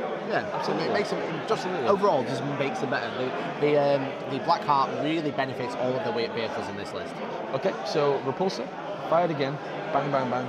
Let's took a Venom bang, down bang, to bang, bang, bang. Bang, bang, bang, bang, bang. He took a Venom down to 1 wound, guys. Amazing. So possibly a Venom dead. Well, if he kills a Venom, then at least the Warriors will be able to jump out and he'll be able to delete that unit. But Mikey, this is, let's bear in mind here, Mikey, this is the best part of the 1,100 points firing. Oh. We've not even killed a Venom yet. Oh, no. Listen, they're not just firing, okay? They have rerolls. They have reroll. But they do have modifiers at the Venoms. Okay, they have a minus. You have to take that into consideration. Okay, but reroll wants to hit, wants to win, Mikey. But he's minus 1 to hit. We're killing nothing. Nothing's happening. It's, I don't know. What's happening? Please, someone take some models off. What's going on? Is this Warhammer? We just appreciate the models. Kill him. Oh, God. So it does look like, though, that Lee is rolling hot on those saves, right? So it sounds like the Venom actually exploded when it died just then. We'll take a Venom off very shortly. Yeah. Nobody inside died, and it seems like there's no damage to any Venoms either. Cool. So everyone does take a mortal wound around them? Just a 1 mortal wound. But all the guys get out absolutely fine. So that blaster is intact. Look at how he's placing the models here, guys. Very important. So what he wants to avoid is that repulsor charging him, okay? Yeah. So he's moved his models 3 inches the other side to prevent that happening. Yeah. Very smart. And created range, right? Because a lot of the repulsor's guns are short range. They're all like 3 storm bolts on 24 to 30. Rapid fire down, of course, 12 inches. So, and I don't know if Joe will be doing it himself. Bobby Halls, you can see the list on BCP, but also the list it's very simple. It's a Primaris Captain Lieutenant, it's a Smash Captain, it's 3 units of Intercessors, 2 Redemptor Dreadnoughts, and 3 Repulsors. Yeah. Just 3. Just 3. Just 3. Marv 1690, Lee, where did you buy those dice? They're actually the GW Blood Angels dice, Marv. Yes, they are. They came out when the Codex was released. Yeah, they have like little blood drops for the numbers, and then they have a skull on the one. And okay, so the Ravager there is down to 3 wounds left, Mikey, now. Some more shooting going in. Okay. But what's happening with the Void Raven? Has he gone too aggressive with the Void Raven? I think he has 20 inches there to pivot and get there safely. Time will tell. Is he going to be able to fit here? It looks super short. Interestingly, where you've actually put that red mark is where there's a wall in the way, so it might be difficult to place the Void Raven there. Yeah, that's going to be interesting. Point of contention. Let's get the teacup. We need the water bottle back. The tea. We're going to spill the tea on that info that's coming up soon. But, you know, but here we go. So it looks like we're about to see another save. Re-rolling a wound hit. A D6 damage. Antonio, deep games, thank you very much. We couldn't see the dice roll because of the alert. Thank you very much for the follow, dude. Really appreciate it, man. So we are currently Enigma Day. Thank you, dude. Okay, the Ravager is dead. The Ravager's dead. When Obi-Wan has finished getting in the way, the Ravager 5 wounds from a last cannon, Mikey. Amazing. So again, about time the last cannons did something. The right? the Las Canoodles. So currently we are live streaming on Twitch, on Hellstorm on Twitch, and YouTube, and SM Battle Reports Facebook. Ironically, Mikey, it was the repulsor in the middle, the wounded one that did that. So if you make a repulsor angry, it shoots you more. It does. It shoots you harder. That sounds like chaos. That sounds like something Korn would say. Oh no. No. Did I just imply that Blood Angels were Korn? No. Blood for the Blood Angels? I was just spitting. I was just spitballing, right? Blood for the Blood Angels. That's the new phrase, guys, okay? God damn it, Obi-Wan. Yes, Bobby Halls, that notification was in the way from that death of the Ravager. But we're here to keep you up to date, okay? We're going to try and make the notifications a little bit smaller to take up a little bit less of the room, guys, okay? But it is important that we see them because we do appreciate the love. What we're actually going to try and do is put them over possibly the deployment. So by doing that, the viewing of the screen is... We update on the fly because we're just that good, right? So next time we get a notification... And I think we're about to get one. I can feel it. I can feel that we're about to get a notification, Toby. I can sense it. Sanguinius So told me. Antonio Deep Game says, I hope to see Bizarre in table 1 in second round. Presumably it means something different. Yeah. We're definitely going to try and mix up the tables and mix up the players. So Joe's actually firing Stormbolt into the 5 that got out of the destroyed Venom there. Okay. Interesting play. The thing is, it kills blasters. Absolutely. It's so easy to kill, especially with all the Stormbolt He has shots. 3 Stormbolts. If he's in range there, that's 12 shots, Mikey. With the and obviously, because with the beta bottle rules, they always fire at rapid fire range. Absolutely, with the Adeptus Status keyword. Yeah, exactly. So that's 12 shots. And so they've gone, as you can see. There they go. That's what Stormbolts do. So this is where we'll see Joe's list coming into fruition, coming into power. Okay? He is kind of clearing everything up now, you know. A little bit. He's got 4 Venoms. This is so swinging, like he's such a great first game. It's just like, what's happening? So he's obviously got the 4 Venoms. Yep. Here. Some Bajon the boss, thank you very much for the follow. Does that work? I don't know if it does Let work. us know, guys. Can you see that notification? Is that okay? Would you rather look at the screen or would you rather have a notification over there in the corner? And then we have the other warrior here that's sat on objective. I think that's actually an Archon, it's either the Archon or the Succubus. Yeah, well, it's one hero, it's right? It's one or the other. Everyone. Definitely not the one with Living Muse, because I imagine what's going to happen is we'll deep strike everything that was in deep strike, right on top of that Archon to reroll 1 to wound, Mikey. Yeah, exactly. So Written Living Muse, Archons naturally give reroll 1s to hit. Yep. Written Living Muse is a relic for the Black Heart, yep. and then you get to reroll 1s to wound within 6 as well. Yep, so as you can see here, guys, Joe is actually charging his repulsor into the Venom to be able to swing round and get onto the point that he's pointing out there. Get onto the Maelstrom objective. That was beautiful play by Joe because he told us what he was doing. Absolutely. It's a great play, guys. And now with the pylon, he'll move 3 and be on the objective. He's just confirming his charge there. So he'll be able to pile in 3, and then once he's finished fighting, consolidate 3. So he basically gets a 6 each move. Absolutely. Plus the charge. It's a horrendous amount of moving. This is very interesting, folks. With a big base like that as well, you can still pivot and get onto that objective. So 3 inches away, and he'll be hunky dory. He'll be able to block. Interestingly, Mikey, if he were to have exploded that Venom and charged, he would not score the point because the Cabinet Warriors are sick. Yeah, and that's probably why he deleted them as well. So he could get the repulsor in there. So we questioned it. Possibly, but great play. Joe is obviously a better repulsor player than we are. I've never played with a repulsor in my life. Me neither, but I want to run lots because they are good. 250 points, all these guns. It's horrific. But the great thing is all around this game, whilst Joe might be whiffing, whilst Lee might be really retaliating, I've just heard big smiles on his face. Go for it. The Smash Captain charged the Void Raven, so that was the plan with the Void Raven, I think. Oh yeah, there he is. We can actually see him just underneath. The Overwatch came. One hit from the Void Lance, Mikey. Oh no. One wound from the Void Lance, Mikey. Oh god, no. One failed save from within the Smash Captain, Mikey. Don't say it. 1 damage. Just 1 damage. 1 damage. Oh my god, the Smash Captain's going in. Oh, there god. he is. 1 whole damage on the Smash Captain. And obviously, Billy Ellery is saying Tokyo drifting the repulsor like a boss. So not just 1 damage, Mikey. To add salt to the wound, Joe failed the first save. Yeah. Command point. Failed the second save. Joe, just stop re-rolling. It doesn't work. We found out that Joe can't your re-roll. fate, Joe. You know? That's why I that stratagem is so worn out from everyone doing it. It's like tattered. I wonder it's ripped down the what edges. the overall percentage of passing the second roll is. Even when you need like a 2. It just never works. So Lee's actually just getting the CP back. Okay. From Labyrinth Fan Con in there. Okay, cool. So a little bit back up to 2. Which does put him in a good place, right? I'm interested to see what happens with the Smash Captain. It looks like we're rolling the hits for that now, guys. So it looks like the Smash Captain's used some stratagem to get more attacks here. So these are his hit rolls. So this will be Red Rampage, so gets your D3 attacks. Yep. So obviously he should only Look at have all 4. those attacks, folks. He rolled the big 3. This is the value of Blood Angel Smash Captains. This is why they're so prevalent in the meta, guys. Especially when flyers come to you just mow them down. Yeah. So we'll see what happens here, guys. So looks like a lot of saves. A lot of saves. So he goes straight through save. 4 damage, Flat 4 damage. 4 damage. I think he's dead. Here we go. Does he blow up? It does not blow up. There you go. That's Void Raven gone, and that is huge. That is huge. That is only with everything on 3. It's just dead, Mikey. It's just dead. It's just dead. We actually had 7 failed saves there, Mikey. 28 damage. I'm not ready for that. I'm not ready for 28 damage. 20. It's just happened. That would have killed it twice. It would have killed the knight. It would have killed the knight.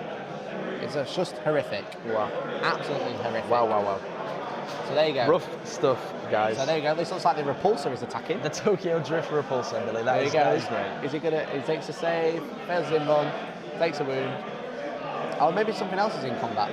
I don't think that's a repulsor. I saw multiple damage. So the Venom actually wounded the Repulsor, but then Joe saved it. Joe said, thanks for playing, but I'm going to save that one. Thanks, bro. Thanks for playing, bro. So And now all of a sudden, it's tough.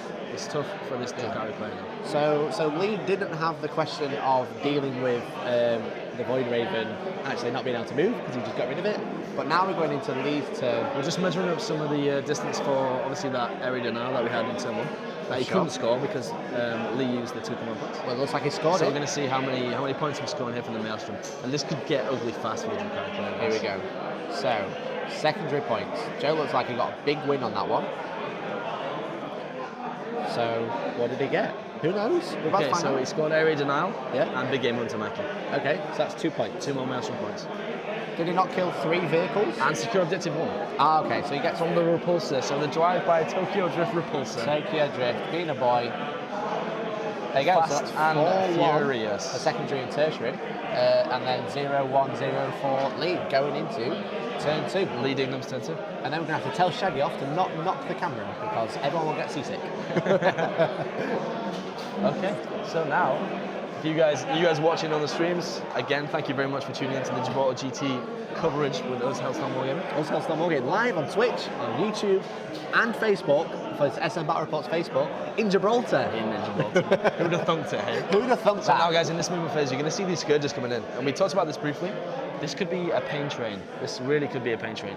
Interestingly, though, with the charge on that Repulsor, it's kind of forcing Lee to go into certain positions to deep right now. Yeah. As you can see, there's only a semicircle here left for Lee to deploy in realistically with the scourges. But do they do have quite good range, what, like 18 inch 18 range? inches. So they've got quite a lot of play. Yeah, potentially. Drop them in one of the buildings for a bit of a cover save because they do need it because Yeah, they for sure. fall over like warriors as well. Absolutely. But it looks like he's disembarking his Cabalite warriors like down here from this Venom, and then the Venom's going to pull out of combat. Good play. Very good play. Yeah. So we'll see what damage is delivered. So for those in the chat, where do you think he's going to go now? Type Drukhari if you think Drukhari are going to win. Type Blood Angels if you think Blood Angels are going to win. Very interested to hear your thoughts, guys. Thank you very much for the follow. I can't pronounce that, but thank you. Juga Pordenor Panuva Van Guinea. There we go. Funnily enough, guys, I'm not sure if you've noticed, Yorkshiremen are not great at pronouncing foreign names or difficult names. We're not going to pronounce anything today. No, we're not. So, thank you very much, Zylick, for telling us that the Battle Round counter is out. Appreciate it, dude. So, Marley thinks that the Dark Eldar are still going to win. Or should we say the Drukhari? Drukhari. Yeah. So obviously the Drukhari look really thin on the ground. Do you not think they feel really Transylvanian, Drukhari? Pardon? Do you not think they look really Transylvanian? Yeah, I think so. Yeah, you'd expect them to talk like Transylvanian. Ah, I'm from the Drukhari. That was great, right? No, that wasn't great. Should we stick? I'll tell you what, let's stick to commentator games. Yeah. I'm Drukhari. It was the Drukhari. I went down to the shop and I saw this Drukhari. Do you want a cup of tea, Drukhari? Yeah. I got my icon here, it's called Bob. Yorkshiremen are bad at English too, though. A little bit stereotypical, but I can't disagree with We that. just make it up. Yeah, we do. That's all. Yeah, we do. So obviously this is Battle Round 2. God's own of round country, one. Yorkshire. It is. God's own country. God's own country. Don't ever want anyone. Sanguinius' own country. I'm rooting for the Blood Angels now. Blood Angels are going to table then turn 4. Place your bet from Bobby Hall. That's a big statement, Bobby. Ooh, how much? Odds on? Odds on? How So, much? Jonathan Tython, you guys have to get TJ Collier on the live stream. So, the first game here was picked by the streaming team and from Stephen Powder himself. Yeah. We wanted a great matchup. I think they have one here, Mikey. Safe to say that. Going forward, guys, it's actually going to be players in contention to win the event. Yeah. So if TJ is in that spot, Jonathan, he will be on stream. Yeah. As long as they're winning, they're going to give us a chance, right? We want to try and mix it up for you guys. We want to keep it interesting, and that's why we've got roving reporter Steve coming in soon. He's going to give us some more updates about what's happening around the event. But obviously, this is round 2. So Lee looks super thin on the ground. He's got 4 Venoms and a couple of characters, right? Yeah, the Scourges are coming in now, Mikey. But that's the thing. So there are the 12, Scourges descend. There are 12. No, 15 Scourges. 15. 10 Scourges. blaster shots. Yeah. No, it's 10 Haywire and 5 blasters. Let me check the list there. Yeah. You are correct. 10 Haywire shots. Yeah. So and he's got the Reaper, which is the Exactly. D6 blaster shots at 36 inch range, right? So for those who don't know how Haywire works, guys, you actually roll to hit as normal, roll to wound. If you get a 6 to wound, it's D3 mortal wounds. Right. Any other wound roll is 1 mortal wound. It's good. Yeah, it's good. It's very good. Very, very good. And as you can see, what we were touching on before, if you have the Doom in there as well, it gets nasty. But there you go. No Doom. Very, very nasty. I want to find out how many shots the Scourges have. So they have D3 shots each. For the haywire? Yeah. Yes, it's the So way it that's works. 10 Haywire D3 rest, yeah. 10 D3 shots. 10 shots, potentially 30, potentially 10. Worst case scenario, you have 10 shots. So that's between 10 wounds, or between 0 wounds and 13 19 wounds. D3 mortal wounds, might be potentially. So if if every unit has D3 shots, if every unit rolls 3 for those shots, obviously you have to roll them individually. That's 90 wounds. So it won't work out like that. I mean, I've said it now, it probably will happen. If he rolls all 6s for the amount of shots, all hit, all roll a 6 to wound, that's up to 90 wounds. Yeah. There's a lot of RNG in that. But it's Warhammer. But it could happen, right? It could happen. Odds on. Odds on. I dread to think what that actually is. I'll tell you what, if that happens, I will come back on the presenter cam with no top on, Mikey, okay? Yeah. As long as it doesn't break Twitch TOS, I will wear no top. As long as you don't show your nipples, we will be fine. Nipple gate. That's how it works. So we're going to get an update from the table of what's happening. It looks like Lee is going to start his deep strike. This is the movement phase. So as we mentioned before, guys, as well, we have the Reaper there coming in from deep strike. Yeah. So, but there's something that's just someone's pointing out in the chat. Krieger 40K has said it would be 90 mortal wounds plus 30 saves at -1. Yeah. So it's mortal wounds in addition. 120 guys. damage. So it could be 120. That's more than 1 damage. Do you know what that is, Mikey? That's a lot of damage. That's a lot of damage. Oh god, that's actually a lot. That's more than I thought. I mean, it will never work out like that. Yeah. That's a lot of damage for 10 models, right? Obviously, Bobby Halls has pointed out Armour of Contempt could be used because if Joe does a lot of CP, so that gives one of his vehicles ignore mortal wounds on a 5+ for a phase. Yeah, and he's got the command points left. He certainly has. So it looks like the Reaper has dropped down behind the 3 Venoms with the Archon. Yep. For the real Scourge is going to go. Let's have a look. Let's see. I think I know where they're going to go because I can see where Lee is stood at the table. Yeah. I think they're going to end up. I just agree, and it's interesting what he's going to do. Is he's just trying to pull apart the Blood Angels, make them spread out a little bit because, as we already mentioned, they're lacking mobility. Maybe a problem. Yeah, they're very static. Obviously, that Redemptor that is closest to him has reduced movement as well, Mikey. Yeah. So he doesn't have his Nikes on anymore. He does not. The one next to him does, but this guy's not got fresh kicks. So it looks like he's kind of. I see this red line at the bottom. That's where they're kind of measuring where they're going to put the Scourges. I don't think anything's for sure yet. He's just checking line of sight. This is what they're doing. This is like 101 friendly Warhammer game. Yeah. As I was going to say earlier, like these two might be like taking absolute chunks from each other, but they are both having a good time because now I tell because they're both laughing, they're both helping each other. Yeah. They're making sure they're doing it right, but like these, like I can see this. Do you want to check? Yeah, that's what's great. I mean, it's a super fair game, super awesome game going on so far. They're two great opponents, right? Both Redemptors got Gatling. Yes, they do, Bobby. They're all about the Daka. 6 Hero Sky Weavers and potentially 144 winners. Best I've ever done is 18. Okay, so maybe you just roll bad, Nick. I'm not sure about that. That seems bad. Do you actually play with doing all this? Because that would be great. It can be done. It can be done. Bobby Hall says the Redemptors are filth. Yes, they are. What's even worse, Bobby, is these aren't Ultramarines, okay? Well, J. Cole, oh my God, amazing, with a £20 donation on YouTube. Wow. Thank you so much. So good to I'm not in Gibraltar for this. Next year. Good luck to Mike and Matt from Crossroads Gaming Club. Well, thank you very much for the donation, dude. That was super nice of you. Amazing. All it does, it helps support the stream and we're just here to have fun, but you're making it amazing. It keeps Elliot in the shed. I mean, it keeps roofs on our heads. Exactly. Elliot does need Wi-Fi sometimes, and I like to text him and guess what? I'm having the tea, and he's still having crap. Yeah. But you know what? Thank you very much, Jay. But we are going to cut back to Stephen Pardo. Stephen Pardo, guys. Battle Reports. guys, listen. Guys. And guess what? He's going to tell us all about that interesting Dark Angels list he's been chatting about. Let's go to Steve now. Let's cut Steve. Okay, guys. So another update from me. I've been told not to move the microphone a lot, so I'm going to try not to move the microphone a lot. There's been a couple of people on the live stream actually asking what the Dark Angel lists are. So I've just had a sneak peek of one of them. So I'm going to go through Ian Teagarden's list. So he has a battalion, so a simple battalion with some snipers and some Marines. So yeah, proper actual Marines. So 2 5-man squads of Marines. I actually asked him why he was taking them, and he said a bit more of armor. He normally puts them in ruins, so they're normally getting a 2+ save when they're firing at them with no AP guns. He's got a Relic Sicarian, so why not? It's a lot of Space Marine players, so quite a cheap tank with a lot of firepower in that, so he's taking that. And then he's got a Raven Wing Specialist Detachment. So for those of you who haven't seen it, Vigilus has a very, very nice Dark Angel detachment for the Raven Wing. He's got 2 Raven Wing units and a unit of Black Knights.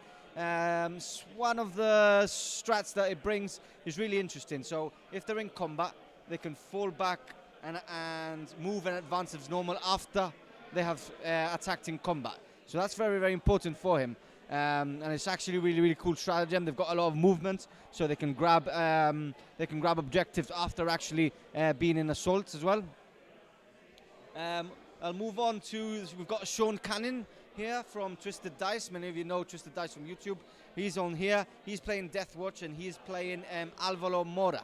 So Alvaro Mora came actually to the an event we did a couple of weeks ago called the Warm Up. So some of the locals and some Spanish players from close by came and had events using the same formats as they're using today to actually have a test with it. He came, awesome guy, very, very nice knights as well there. Sean is playing Death Watch, sadly. He hasn't got a lot of anti-knights. He's got some Terminators there, so he's actually playing hide and seek with them. Basically using the terrain to hide as much as possible from the shooting and trying to move out the Imperial Knights' ways. On the other table, just beside, we've got Kieran Slade, so one of another local. He's playing Yenden. He's got a really nice list. We actually played a couple of weeks ago. Really strong, interesting list there. But he's also playing Knights, and he's playing Philippe Bernard from France. So he's traveled all the way from France. It's not going well for Kieran. So I think that's going to be a table, and it's on turn 3, and Kieran hardly has anything on the table at the moment. So I don't think it's looking good for him. Close by, on table 24, we've got Darren Allen, again, another of the members of Twisted Dice. He's bringing his Gene Stealer cult, so very interesting. Gene Stealer cult we've just seen has dropped a couple of weeks ago, so very interesting list. He's actually got 3 vultures from Forge World, which is interesting. A lot of firepower there, a lot of movement as well. He's playing Lee Wright, and something very, very interesting. So he moved with his Aberrants forwards. He was very, very important, and it could be game changing. They measured the assaults, and it was a 12-inch assault. Darren tried his luck. Guess what? He got a double 6. So he made the charge. He made a 12-inch charge, charging into a Riptide and nearly killing him out for. So that's a very interesting game there, and I'll update you further on. It's just turn 2 at the moment, so I'll update you shortly. Moving over, I'm going to talk about one of the Hellstorm guys. So I'm sure one of the guys in the live stream will be happy to hear what I'm going to say, so keep them updated as well. So Dan is playing his Drukhari, and he's playing against David McGill. McGill is playing his Custodes. Really nice paint job on them as well. He's got a stone effect. Hello. Yeah. Hi. Look at him. Look at him. Say hi. Hi, Mum. Hi. Say hi, Hello. Mum. Hi, Mum. Hi. Hi, girlfriend. Mom, He's behaving well. If anybody sees him, he's behaving well. Right. I'll keep you up. Drugs? Sorry? Have you got any drugs? No. So we move on to Dan. We're talking about Dan now again. So Dan from Hellstorm. So it's actually one of the guys from the team that are actually doing the live stream for us. So if you haven't catching up, they do YouTube videos, they do Facebook, they've got Instagram, check them out. They are awesome. So he's actually, it's a very close game. I've put a couple of notes here of what happened. So Dan has actually lost 2 of his Reapers already. So it was really funny actually. So the Telemann shot at one of the Reapers. They have D3 damage on each. He had 9 wounds on it. He rolled for the D3s and got 7 1s. But luckily he managed to defeat it. Dan rolled, the Reaper blew up, and actually blew up his second Reaper. That was on 2 wounds. So losing 2 Reapers with 1 shot. Was that very interesting there. Dan is still winning by 1 point, but it's a very, very close game. We move on to TJ, again from Feel No Pain, another YouTuber. He's come all the way from the United States and also playing Dark Angels. That's not going very well for him. I asked him, how's it going? And he said, I'm slowly dying. So I don't know what that means, but it doesn't look very positive. He's playing Tau, which isn't a very good matchup for Marines. And I'll keep you updated with that. It's turn 3, but it's not looking very good for TJ.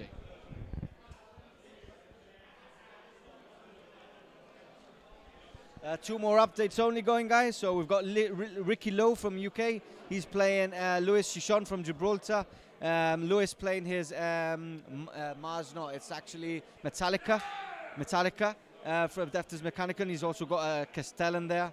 So talking about Castellan, where we restrict the rules on them a lot, so you can't play any of the house relics or stratagems on them. So they do nerf them slightly a bit more. So, and that's a very close game actually. It's 7-8 to Ricky and his Thousand Sons. Moving on, we've got Toby Lydiard again. It's actually looking good for Toby in this one, and he did have a strong matchup. He was playing Drukhari, Scott Bain actually. So a really close game, but Toby has moved his army quite close now to the Drukhari, and I think going into turn 3, I think we'll see a couple of charges from the big dreadnoughts and the custode sides by Toby. So that I think is game changing if he does make those assaults. Lastly, we've got two Spanish players battling it out. We've got Chema and his Zinch lists. So for those of you who have been to No Retreat before, Chema has been to I think 4 or 5. He's a really, really good demon player. He's mixed it up. He's got a lot of plague bearers. He's got a lot of Zinch units in it. He's playing knights, sadly. He's playing a Castellan as well. So it's very difficult for him. But he has managed to drop one of the knights, and his second knight is also on 4 wounds. The Castellan is still fresh, so that's really hard for him to take down. But if he drops these 4 other wounds, it's 2 knights down. So that would be very, very interesting finish. And it's only turn 3 as well, so they've got at least 2 more turns to go. And lastly, we've got Adrian Boral. He's facing Pete Parmiter. So I was very interested in Pete's list, because he's playing Crimson Fists, which I've been playing a lot lately. His list is very similar to mine, so really interested to see how that goes. Sadly, he's playing Adrian as well from France with a 3 Baneblade lists. So when you have walking Marines on a battlefield with not a lot of line of sight, sadly, on this table, I don't think it's going well for Pete, but he's still in it. The score is 5-4, I believe, at the moment for Adrian, but it's going on to Adrian's turn 3 of shooting, and there's a lot of shooting coming straight. All 3 Baneblades are still alive as well, so I don't know how that will fill out, but I'll update you shortly. So thanks for tuning in again, and I'll catch you in about 20 minutes again. Hello everybody, welcome back to the Gibraltar GT with me, Hellstorm Toby, and Hellstorm Mikey. Hiya, how's it Hellstorm going? Gaming bringing you the coverage. So, while Pardo was speaking there, we actually had the beginning of the shooting phrase from Lidino in the Drukhari, Mikey. Really? So, 5 Scourges blasters, all hit, all wound. That's all she wrote for a repulsor, guys. As you can see, 2 repulsors zapped off. 2 Redemptors. Sorry, Redemptors, I apologize. The Dreadnoughts, yeah. The big boys. We heard from the tables, the Haywire Scourges, 12 wounds, Mikey. Wow. 12 wounds. That's a lot of damage. That's a lot of damage. So there's still a few. Is that just one unit doing 12 wounds? No, it's both of them put together. Okay. Both of them put together. So out of 120 wounds, they only did 12. That's correct. Yeah. That's it. So that's actually 10% of their maximum output. Yeah. So the rubbish, basically. Okay, we can actually see Joe removing models left, right, and centre now, Michael. So it looks like the come down from the Scourges is working.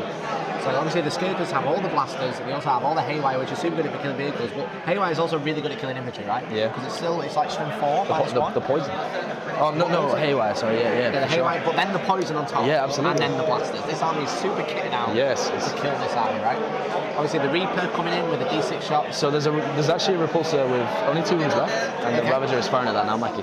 So. Okay, do we know which repulsor that is? I think it's the one in the middle. Don't quote me on that. It could be this one in the middle. We'll soon see. I imagine it's this one in the middle, right? So it looks like he's rolling a save, maybe. Oh no, there it is. And it's there gone. you go. It was that repulsor. Bang, ladies and gentlemen. So this has been a devastating turn, guys. Jay caught £5 donation again, Mikey. Jay caught you absolute. What is this I hear about Castellans being denied relics? Okay, so the way it works at this event, guys, you can only have a free relic for your faction, okay? Your faction that you decide to come and play as. Yeah. Although if you play Imperium, you may take a super heavy auxiliary detachment of Imperial Knights. And in that detachment, you don't get a free relic or a free wallet trait. So if you want to have a relic or wallet trait, you have to use Exalted Court or become a character as well. Yeah, you use a stratagem to basically buy an extra wallet trait actually. However, because this is a mono faction event, Yep. realistically you won't be able to take an Imperial Knight with, like, so let's say Blood Angels, for example. Yeah. However, what they said is you can take an Imperial Knight as a super heavy auxiliary, Yep. but then it does not get a keyword. Yes, that's So right. it doesn't get the household tradition Yeah. keyword. So Even you- though it would not normally benefit from that keyword, Yes. it can't use the stratagem or use the relic of that one.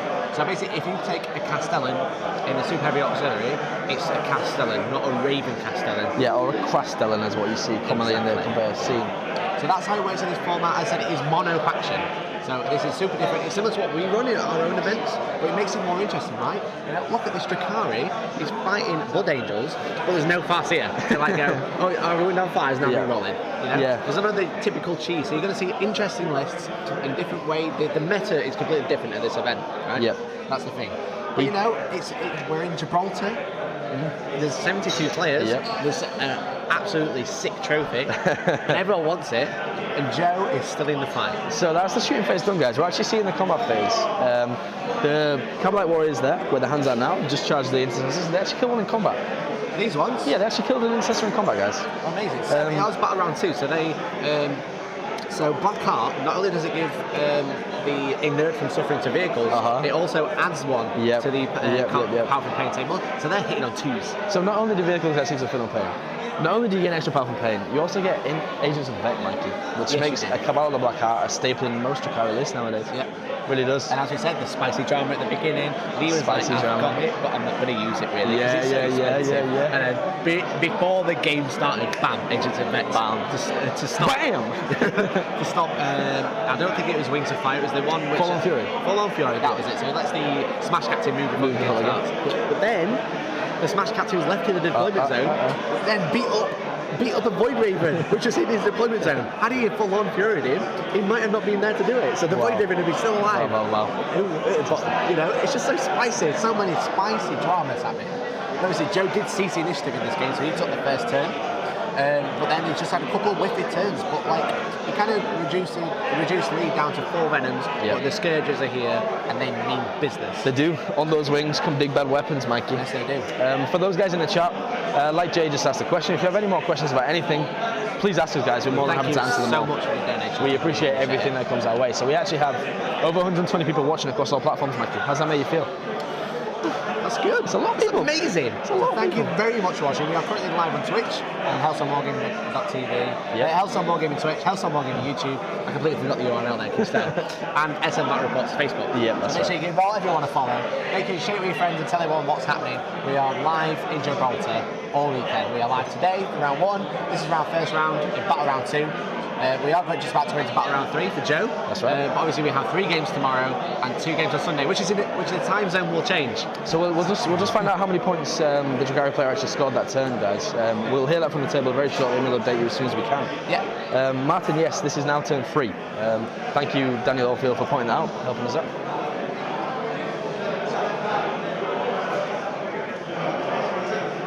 So I'll just update that. We will keep up to date. Wow, J. Holy moly, £10 donation again. Thank you so much, dude. Thanks for clearing the casting question. I subscribe to you guys today. Love your channel. Wow. Hey, thank you so much for this is what makes us do it. This is what makes us do it, Jake. We appreciate this a lot. Powering Hellstorm Wargaming. We're on rocky fuel right now. Hellstorm Wargaming, the machine spirit. The machine spirit. People like you give us the power, man. Jay. We will actually be at the Warhammer World Heats if you guys are attending. We're more than happy to meet you there, have a beer, and have a chat. Yeah. Do you fancy going to Warhammer Fest? Possibly, Mike. We're going to go to Warhammer Fest. I think so, yeah, that'd be good. Yeah. So we're just going to find out how many points the Drukhari player scored in his second battle round. Yeah. And we'll just find out now. Imperial Suit gets a bit boring in my opinion. So obviously in this event they can only take an Imperial Knight or an Assassin with them. Lee actually only scored Big Game Hunter in that battle round, guys. Okay, so Lee's only on. So on 2 Maelstrom. So despite killing a lot of models, still behind on points, which is interesting. Joe is running away with those points with a 2. Yeah, he actually scored 2 points from that Big Game Hunter because he killed 3 models, Mikey. Okay. So the D3, when you get any D3 on your Maelstrom cards, guys, D3 is 2 points. Yeah. That's set in stone before you come to the event. People know that already. And if one says D6, it's 4 points, guys. Okay? Yeah, Keep that nice and clear. So, Imperial Soup is boring, that's why I swapped to Orcs. Imperial Soup is boring. Orcs are a lot of bodies, which can be boring as well. Yeah. So, movement trays, everyone. power to you, Squawky. The Orcs listen to nobody, so good luck with that. Is it one sub-faction within your faction, or are you still allowed multiple sub-factions, Mike Miller? Mick Miller rather, sorry. So no, you're not. Drukhari get around this by having 3 different sub-factions. Well, 3 different factions really inside one book. Yeah. So the problem is with Drukhari is they are so split down into factions. Each faction 9 different sub-factions, right? You know, like the Cabal have like they have the vehicles, but they have like warriors, and then they've got the witches, and you've got the coven. So they can take one of each. You can't take 2 Cabals, they can take 1 Cabal and 1 Coven, or 1 Cabal and 1 Cult, or the Witches, or mix it up how that. So Drukhari are the only ones allowed to do that. Every other army is pretty much limited to just 1 sub-faction. That's right. And then maybe a little bit of an ally, like maybe an assassin or an ally, maybe some dealings or stuff. So like Mikey just mentioned, the allies are very specific, guys, okay? So you can't play Space Marines and take AdMech. It doesn't work. No. So if you play Imperium, you can take a assassin detachment or a single super auxiliary for 1 knight. But like we already specified in chat, guys, the knight is very much limited by this. It's not as simple as, I play Space Marines, I'll plug in a Raven Castellan and hope for the best. It does not work like that, I'm afraid, guys. No. So they're really just trying to limit suit, basically. That's the whole point. Jay said, I see Imperial players can't use the assassin stratagem. I believe they can use the assassin stratagem. I think the limitation to the no keywords and no specific stratagems is just limited to specific sub-factions, okay? Because you can't have a different sub-faction in Assassins, you get to do that. No, exactly. So the problem is as well, I want to say thank you to T Dax for the follow. T Dax, the boy. The issue was the Assassin rules came out after the rules pack was already out. So everyone's amended it and then realised that Assassins are absolutely horrific. They are. So maybe that'll change to the next one. They are. Again, we do something similar for our event. We said Assassins can come and everyone seems to have 85 points for someone in spandex. So we're going to get an update from the table. It is Joe's turn 3. Joe obviously went first. We've got a disembarking and moving the repulsor. So we've got to send. Okay, so we've actually had a slight retcon in the game, Mikey. Lee's been a gracious enough opponent to allow Joe to step back a little bit and take these guys out of his repulsor rather. Okay. So as you can see now, the 3 guys there have just disembarked from the repulsor. He's about to put 2 more down, I imagine. Because it is Unit 5, and Lee was gracious enough to let Joe go back and do that. Okay. So fair play to Lee there. It's just like, these 2 guys are just having a great time and they're just being fair, right? We want fair, clean games. We don't want any gotchas. Yeah, no. Nobody likes to win by saying, "Oh, sorry, dude, got you." Yeah, exactly. So you want to win graciously. You want to be the better player, not the better rules lawyer, essentially.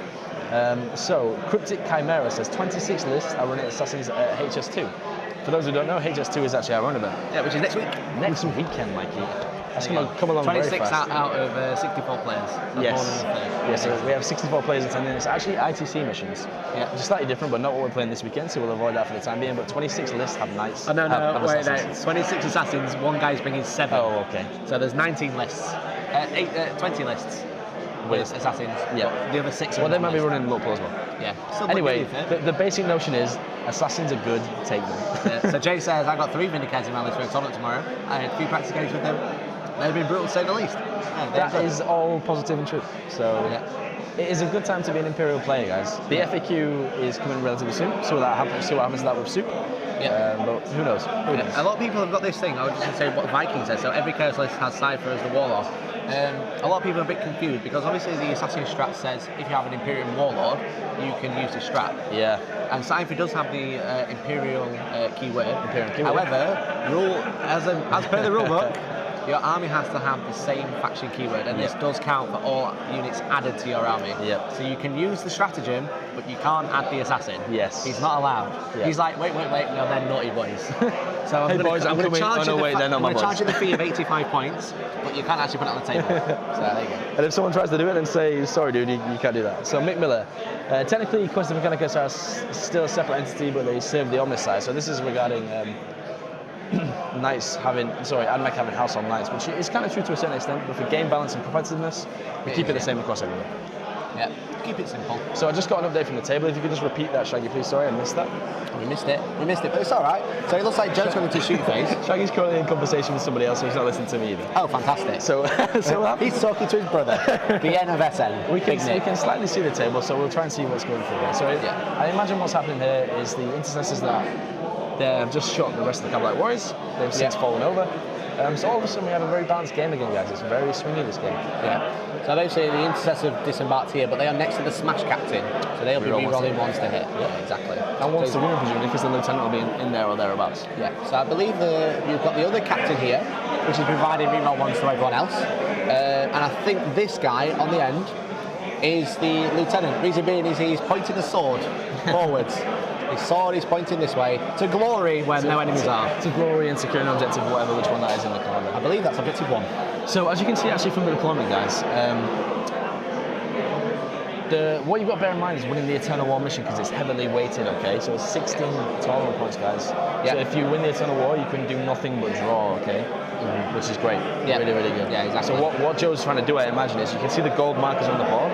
They're what's important at the end of the game, guys. So he's kind of gravitating towards them, splitting evenly, which is a great play in my opinion. But he has left this one alone. That is only worth 1 point though, Mike. You've got to bear that in mind. It is, but I'm surprised he didn't. I suppose with everything coming down in deep strike, do we have all 3 scourges on the board? Yeah, perhaps we get ahead of ourselves. It's only 10-3, and it could go to 10-7. Yeah. So we'll see what happens in the later turns in that regard for sure. Yeah, because as I said, I can see 2 units of scourges. I can't actually see the 3rd unit. Oh, I can. The 3rd unit just off camera. They're here. Yeah. So had he saved those in his back pocket, he could have waited till turn 3 and dropped some scourges onto Joe's home objective. But sadly, he can't.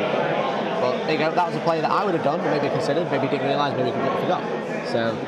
So we actually fired a repulsor, guys, at the Ravager, and we did no damage. Okay. Which is bad news. That is Bad news, happened. bad news. That's happened. So what we could potentially see now, guys, is a lot of tanks dead on the return fire from the Drukhari. Yeah, exactly. So we'll have to see what happens there.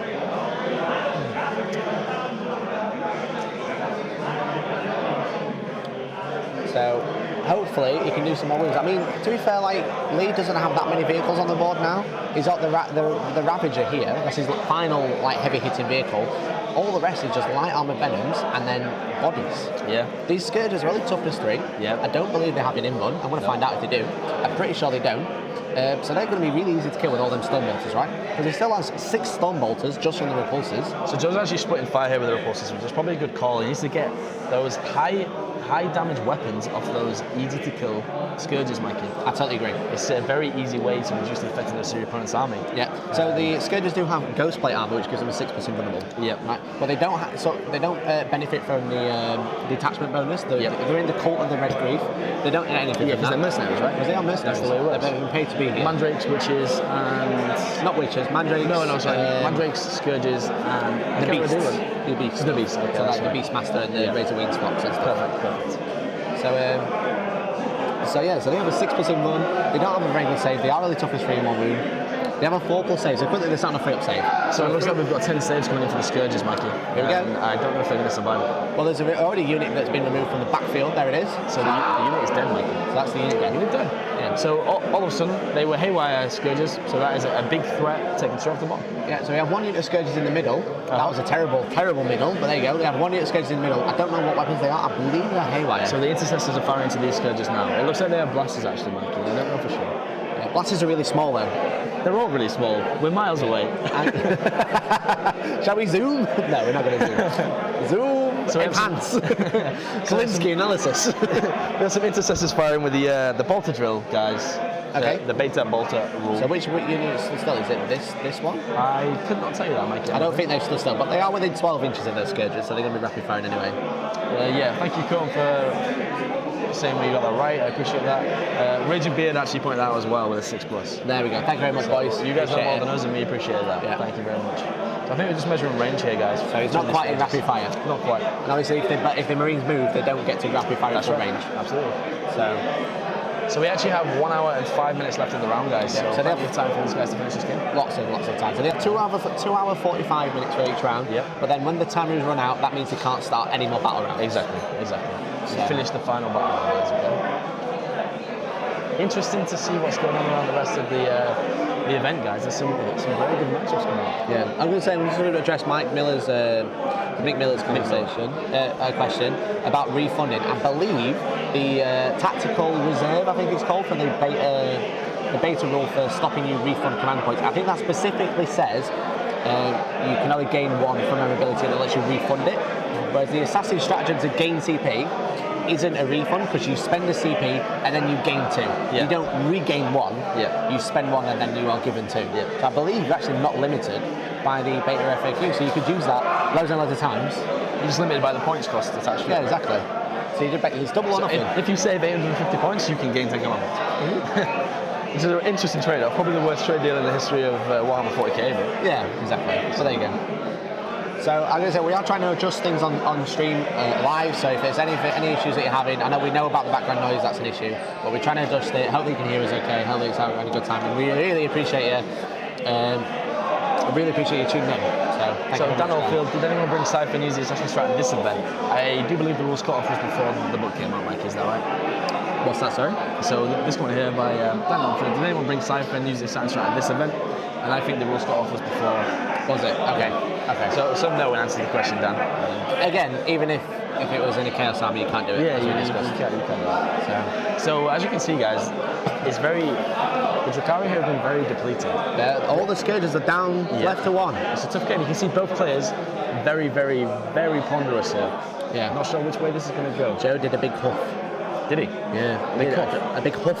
Like I was when you said cough, I was thinking, why is that relevant, Mikey? No, he did a big maybe maybe it has bronchitis. Who knows? I got bronchitis. Get that cough on, yeah.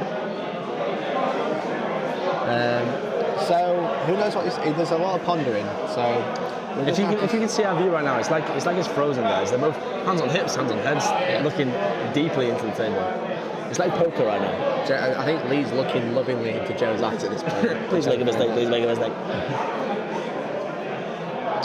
So zero suit spam. Will there be time between games, aka when this finishes before the end of the round, will it switch to another table or just the only table?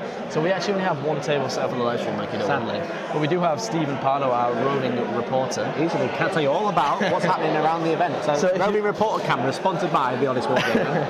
So if you've just tuned in Zero Suit Spam, you won't have seen Steve speaking during downtime on the game we're watching. So during movement phases, we'll update you after, but Steve will talk in between. And what he'll do is he'll inform you about all the tables in between. Yeah, so we're doing our best. Obviously, we can't stream every table. Yeah, and after each game, it's just too much. Exactly. It's too much software required. But Steve will give us updates after the games. I imagine he will go through the important and key matchups and just let the stream know who won, who lost. Keep the interesting things happening. Exactly. You can also keep in touch with that on the BCP player app as well.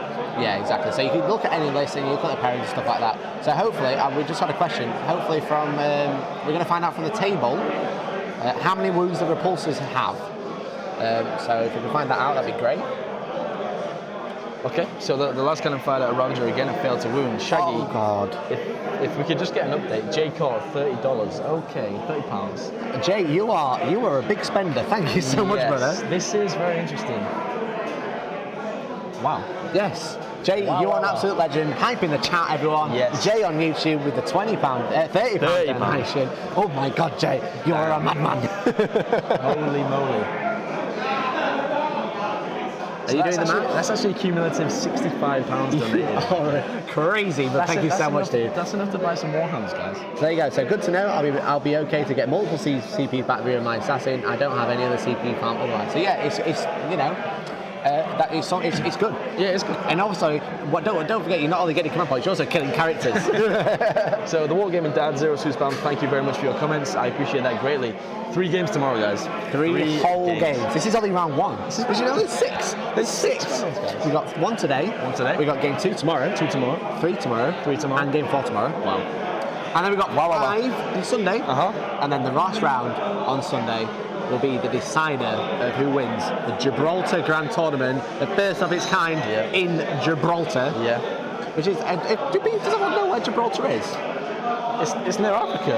It is near Africa. It's like the rain down in Africa. At the same time. So it's actually the tip of Spain. It's actually where Gibraltar is. It's actually UK territory. So we've got some charges into Venoms, guys. Okay. There we go. He's charged into Venoms.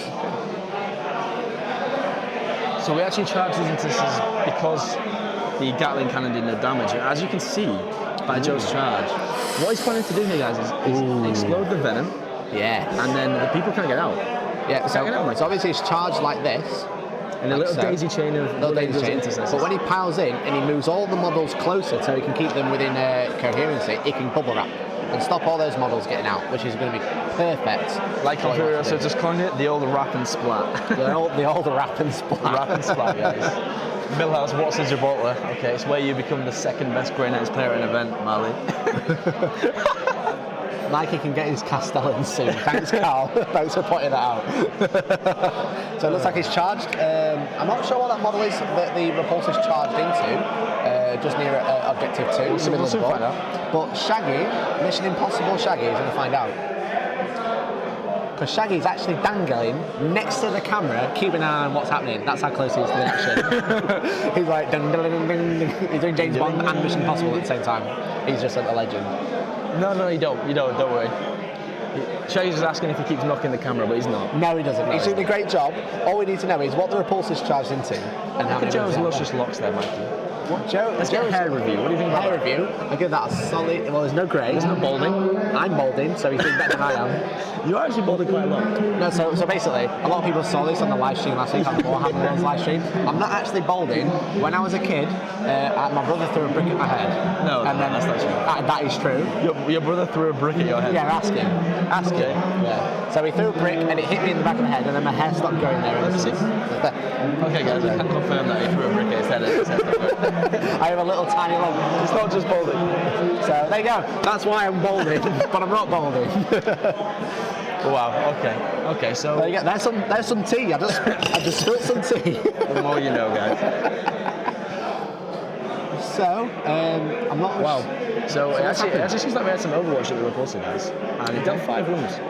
Wow. The Repulsor nearest the right hand side of your screen. Mikey will mark it momentarily. This one took 5 wounds in Overwatch. Is that a single Cabalite Warrior with a blaster? Potentially, Mikey. Oh my god. Yeah. I think 5 wounds charge as well.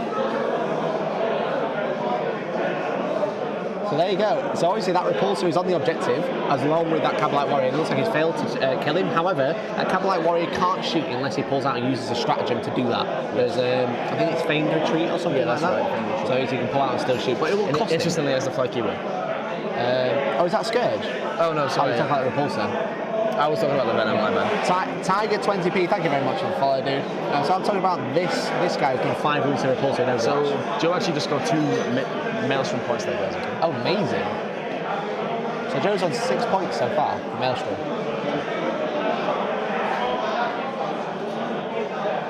That is a heavy. That's a good lead from Joe. Wargaming Dad says brother in love, exactly. So Joe scored 2 Maelstrom points there, guys. He's beginning to defend an objective for 2 more Maelstrom points next turn as well. Okay. Do we know which objective he's got to defend? 6, Mikey. If you can work out which one's 6, you're a better man than me.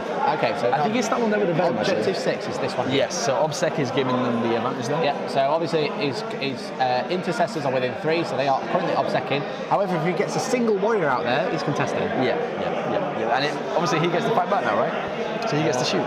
So we're currently 0-0 Eternal War, guys, because that's scored at the end of the game. So you won't see that change at the end of the game. So just to catch up, that the frontline warfare objectives are here, one here, and then there's another one just behind this building. With Vanguard's right deployment means the 2 across the dried up river on the map you see there, on the Game Mat EU map, is actually the 2-point ones, and then it's obviously 4 for your opponents, 1 on 1 field. Yeah. So that won't change to the end of the game. We have Joe currently on 6 Maelstrom points, which is a very good score, respectable score. It's high. For 2% on average. Yeah, exactly. That's pretty good. And then we have obviously Lee scoring low at the minute with only 3. Yeah. And no tertiary as well, so it's gonna be interesting. Yeah. So obviously Lee did miss first strike. Yeah. Joe probably wants to go for Warlord, but I believe the Archon is around here, providing It'll be tough to kill that. And also he's obviously got that 2-up-in run until he fails it, which is super good. So he's doing well to deny those points, but he's just not being able to stop and get those Maelstrom at the minute. Where's the Smash Captain? The Smash Captain is currently here. So the Repulsor's actually got 6 wounds left, Mikey, the one in combat. This one? Yep. Wow. That's not good. But yeah, so the Smash Captain is currently sat on that my red block, as you can see, just around here. Sorry, that was terrible. Just around here. So you can see, so he's on a big white base, if you can see that. I know it's difficult with the colours. Correct me if I'm wrong, Mikey, but on 3, can Drukhari now retreat and charge? I don't think so. Okay. But they might, shall I just find out? It's probably best if we find out. So obviously, because they are Cabal of the Black Heart, everything but the Succubus and the Scourges. Actually, I think that might be the Witch in combat, Mikey. If we can just find Succubus. I think it is the Succubus, sorry, I keep getting that confused. So basically, the Cabal of the Black Heart trait adds 1 to everyone who doesn't have has powerful pain. The Succubus won't, right? Yeah, the Succubus does not. So, but basically, all the Cabalites now are immune to morale. Okay. So he now has to kill every model in that unit for them. Yeah, because they count as 1 higher, so they're in battle round 4. They're in the future. Wow. Yeah, just like we are. If you're in the UK, we're an hour ahead. So the next turn, they'll be able to subtract 1 from leadership, which isn't great against Blood Angels, but there you go. Okay, so Lee's actually decided to keep the Succubus in combat, guys. So he decided to leave it in combat.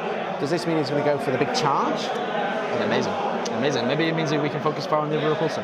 Yeah. But then again, the succubus isn't terrible in combat. I know it has. We can find out what it has. Yeah, for I know sure. it has a couple of like strength 5 weapons minus, and then a couple of D3 damage. You can basically just chip away. It does only have 8 wounds, so every wound it does, which is going to be great. Right. It's also going to force Joe to move off this objective if he needs to. So we just fired the pistol there into the repulsor, but that failed to win as you'd expect. He does only have a splinter pistol. Yeah, exactly. So Raging Beard says, where is the Smash Captain? That's a very good point. We've already addressed that a couple of minutes ago, but the Smash Captain is here. Great. There we go. Just making it clear. There you go. Moon Tyranid. It looks like the Blood Angels are back from their destruction by the Imperial Fist. If you know Joe Loscardini, you cannot talk about that. He's Joe very wasn't happy when I said, you he wanted to go on the stream, he was like, what if I lose? What if they do mortal wounds? And then the Haywire came down with a potential 120 damage. He actually said, that's a lot of damage. Is it Imperial Fist? And we said no. I did say to you yesterday, I said, if I get you on the stream, it's going to be Imperial Fists. But then it wasn't. There are no Imperial Fist players. So the Venoms are just chipping away at the intercessors here, guys. Just killing one guy after one guy. We've lost one there. That might be a question for coherency now, Mikey. That looks like it might be 2 inches with those intercessors there. Yeah, but obviously we're in 40k, coherency is only needed to be done during the move when you move. Oh wow. So basically you can then move back into coherency. There we go. Jay Court with a £35 donation on YouTube. Absolute amazing. That's £100. That's £100. Let's round this up to a nice round number, shall we? Got my Atropos and Megara and Stokes and Forge on today. That brings my collection to 40 nights. Okay, so donating I to the know, Buffalo of 40 nights that's not a is typo. Why do you have 40 nights? Jay. Is it because short down, that's 40k? Or is it 40k with a silent K, so it's just 40? Amazing. Jay Court, thank you very much. You are amazing. That is absolutely fantastic, dude. You're really, really helping us out. And we are just having a great time here. You're just helping. Yeah. But obviously, everyone else in the chat, thank you very much for tuning in. We really appreciate it. We are live on 3 platforms right now. We're live on Twitch, we're live on YouTube, and we're live on SF Battle Report's Facebook page. So make sure you check them all out. There's some more split fire here. Just chipping away, guys, okay? It looks like he's lost another intercessor in this top corner. It does, doesn't it? It does. And as you can see, actually, interestingly, Lee's elected to keep the combat warriors inside the Venoms, okay? Smart play. There's no point sending them out. They can shoot out open top vehicle. Yeah, if they can't get charged. They're nice and protected, so they're harder to kill. Yeah. And also, they've got the movement, right? So he can move the Venoms onto the objectives and then chuck them out when he needs to. Exactly. And as we've already addressed, guys, the Eternal War is very important, so keeping them alive for as long as possible. Yeah. Looks like we've lost another intercessor in the top, so it's down to 2 now. So Lee needs to kill this unit to stop him scoring it. Wow. Just so from the table, guys, we had 5 damage dealt from the plasma pistol. Oh. Pretty tasty. Oh, from the blaster pistol. Blaster pistol. Yeah, that's amazing. Yeah, blaster pistol, that's the last one. Crazy. That's right, because obviously, Toby, Drukhari don't have plasma pistols. No, they don't. And their plasma pistols don't do 5 It's very damage. quiet. Shaggy's very quiet in my ear, guys, okay? So give me a break. TJ says, loving the stream, boys. Enjoy the weekend, and we'll catch as many of the games over the weekend as we can. Well, thank you very much, you, dude. TJ. Appreciate I said it. we are live every day this weekend, Friday, Saturday, and Sunday. Our timetable is wrong because Sunday it says GMT +1, but there's actually a time zone change. Yeah, so we will update that later. So it'll be time, guys. BST +1. Yeah. Yeah. So it'll be an hour in front, but everyone else should be an hour in front. Yeah. So they actually delayed. Sorry, 1 second. I'm just getting a different. You're going to get an update, so I'm going to say, there you go. Annoying Ravens, thanks for the gift, Millhouse. Thank you very much for all the subs and the support. You guys are amazing. I love you all. Wow. So as you can see on the screen, guys, Intercessor squad are gone. That is defender So, objective yeah, 2 so gone. defender Objective 6 gone, sorry, for the end of this turn. So that's 2 points, but It's nothing more. he does still have a big lead. If we could find out how many wounds these repulsors have left, that would be great. So I know one has 6 wounds, or had 6 wounds. So we'll find out what's gonna find out. Toby is going on a mission. He's going to join Shaggy on Mission Impossible to find out how many wounds that guy has left. So I'm going solo, boys. It's time. So there you go. So obviously, it's tough at this point because Joe does only have 2 vehicles left and then a bit of infantry. And the main objective he needs to get is up here, right? That's the main objective that he needs to get all the points. He could hold the middle. He could hold the middle 2 objectives and get 2 points for each.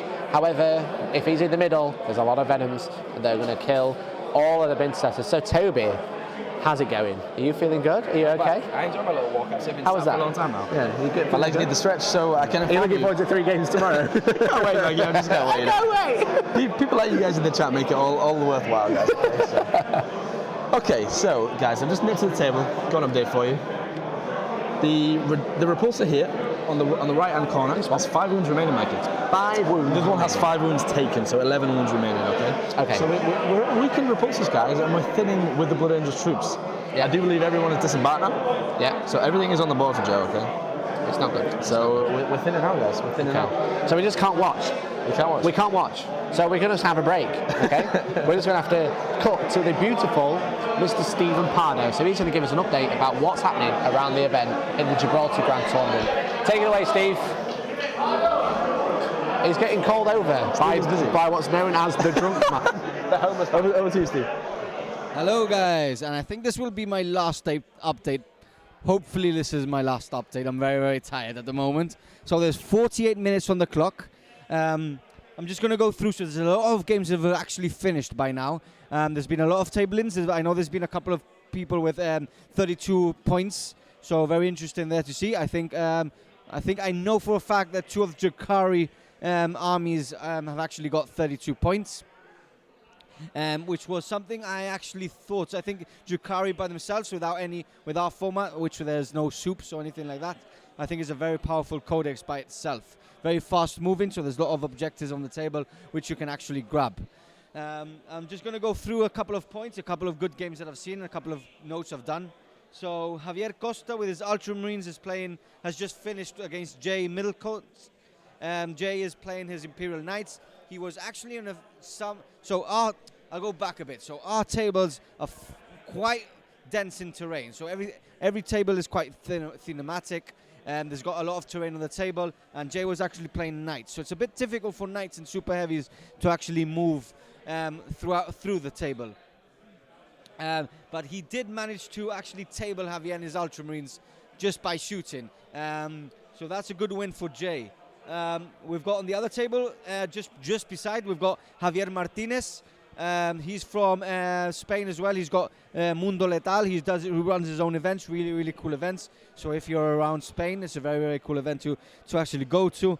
He's playing Mike Raza from Poland, and his Night Lords. Night Lords, really, really beautiful painted Night Lords. And that's a very, very close game. It's actually 6-5 on the primary and 6-6 on the Maelstrom. So it's a very, very tight game. Even though Javier has Tau, which is a very, very strong army against Marines, it's a very tight game.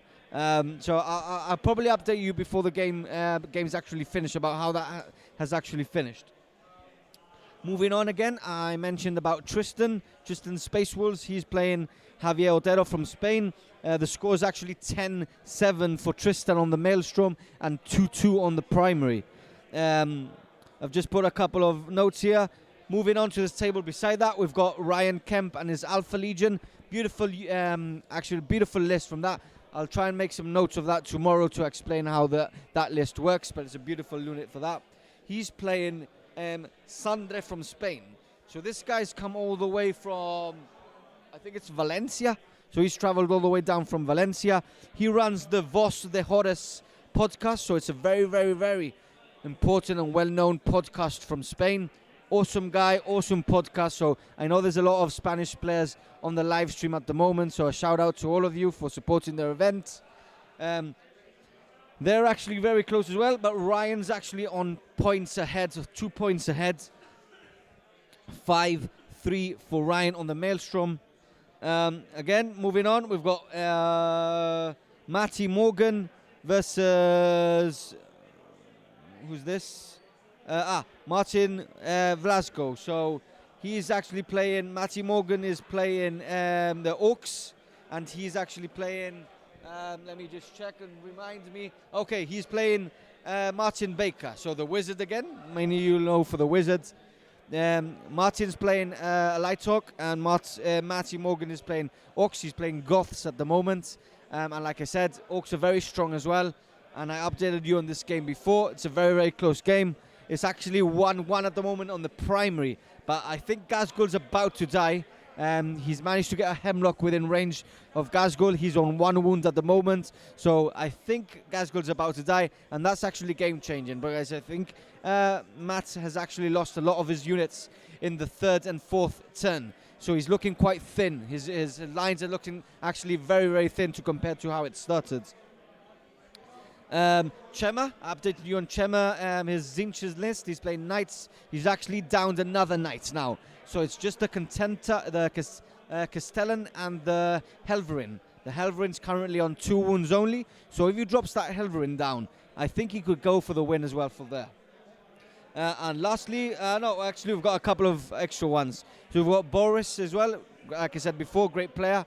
He's from the Bad Moon Cafe. He's actually got full points, 32 points against Mac Trickett and his World Eaters army. So it's a great start for Boris there. Benjamin Grant is actually losing against Imperial Guard, so another Spanish player there. And lastly, we have Paul Smith's Custodes versus Miguel. Miguel is actually playing. He's got guards, and it's actually looking quite bad for Paul at the moment. He's got a couple of units only surviving. They're also lost a couple of models in each of the units, so I don't think it's looking very good for Paul. So that's my last updates. The event is looking really good. People are very excited for tomorrow. It's also been a very cool experience for it to have a night event and a night game on the Friday. I think it psychs people up and people get excited to come for the next game, which is at 9:15 actually tomorrow. So don't forget to join us at 9:15 tomorrow for more awesome games. So I'll leave you there for now, and I'll pass you on to Toby and Mikey. See you later. Welcome back to Hellstorm Wargaming. This is round 1 of the Gibraltar GT live stream. Thank you very much to Mr. Stephen Pardo himself. Mr. Swole Pardo. I would not fight that man. There's a lot. No, neither would I. He's actually a cage fighter. He is a cage fighter. Yeah, so we are currently in Jack Russell. He is. So we're actually round 4 of the grand tournament battle round 4 of the first game. Right. Joe's actually on 7 Maelstrom War points as well. So I just nipped over to the table in between that little gap, guys. Very cagey over there. Both players are very intense. Could go either way, realistically. Yeah. It seems that Shaggy has been captured. Yes. He's not a very good spy. We have no commentator. Oh wait, he's just broken out. He's broken out from being a spy. He's returned. So there we go. Hi Shaggy, thank you very much. Mohawk Miniatures with the 50 bits. Thank you so much, dude. You absolute legend. Wow. R.I.P. Shaggy. Appreciate it. Mohawk Miniatures is actually playing at this event today. He's playing in the tournament. He's finished his game. He's stood texting on his phone, I think. So there you go. So we are racing turn 4, Blood Angels turn 4. Blood Angels went first, actually seized the initiative to the Drukhari. Joe pondered for a long time, but he managed to seize, and then he had an okay first turn. Took out the Reaper and one of the Venoms, but then like turn 2 he kind of whiffed again, and then Lee's turn 2 when he brought in all the Scourgers. He's got 10 Scourgers with Haywire Blasters, and then 5 Scourgers with normal blasters. Mike, you think you'll throw in some of your newly learned narrative skills into mates courtesy of Warhammer? Maybe I should start doing that. The Drukhari want this box in the middle because it's really pretty. There you go, that's what they're doing. Jacob says, Mike, yes, Mike from Cross Swords just got mentioned in the games round up. Come on, Mike. Yes, so Mike's here. There's loads of guys here. There's 72 players this weekend with 36 tables. You're back. Did you help Shaggy? Yeah, I did. Did you bake him out of his mind, break out? So I can actually confirm, guys, the Repulsor fired everything, fell back, and has the flight keyword so we can shoot. Yeah. Yeah, it's fired everything at the Succubus, but I can also tell you, it only has 3 wounds left, guys. The Repulsor only has 3 wounds? Succubus did 2 wounds in combat. So he's only hitting on 5s now. There's 8 saves here coming up on the Succubus, guys. This could be the end of the Succubus. That's a 4+1. I can see he made a few. It looks like we just had an air punch from Lee. Maybe he survived. Has he survived on 1 wound? Wow, guys. 8 3-up saves made. Oh my god. How does the Succubus have a 3-up save? That's crazy. Oh, sorry, the Repulsor has a 3-up save and he saved everything. I'm lost, guys, I'll be honest. Shaggy, he's been mutilated by his captain, so he needs to catch up with what he's doing. I'm sure we'll find out some answers soon. He's doing a great job, though. Yeah. So you're doing a great job, Toby. Thank you, Mikey, that's very nice. You're doing a great job too, man. Thank you, babe. All the love. So we're currently in Joe's turn 4 shooting phase, guys, and as you can see, it's very cagey, it could go either way. So Joe's actually moved. He does actually, no one can see it. He's got some sneaky boys. He's actually got a unit of intercessors just under here. I think the captain there is actually in combat now, Mikey. the Smash captain. It looks like it. Here? Yeah, it looks like What's he doing? But Joe doesn't have any units left. He has a unit of intercessors here.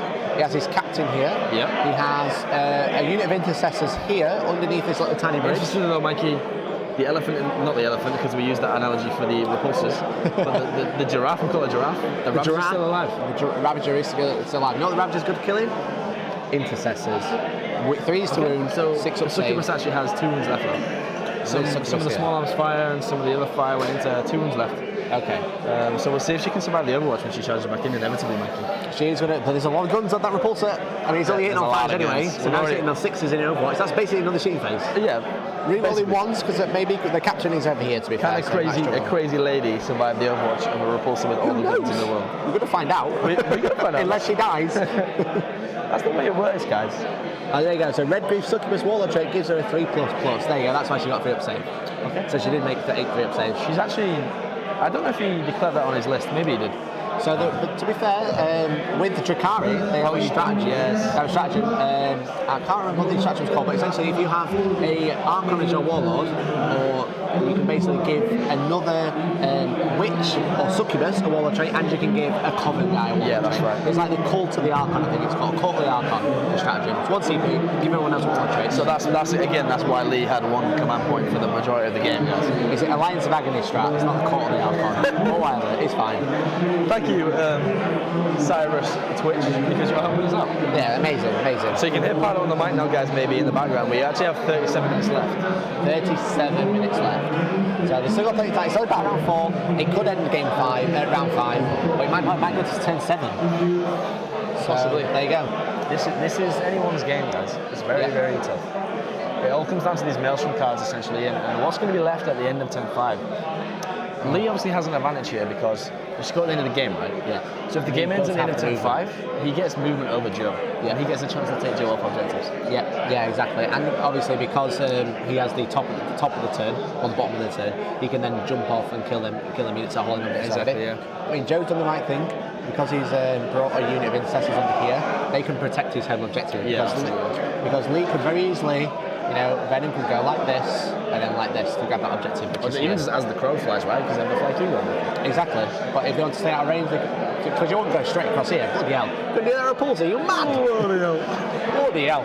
Man, I know no fear, Mikey. Fortune favours the bold. You duck along here, and then maybe duck along here. It's on turn 4, so you've got plenty of rounds to play with, right? So we're splitting more fire, guys. One of the repulsors is splitting fire into the Succubus and the Ravager.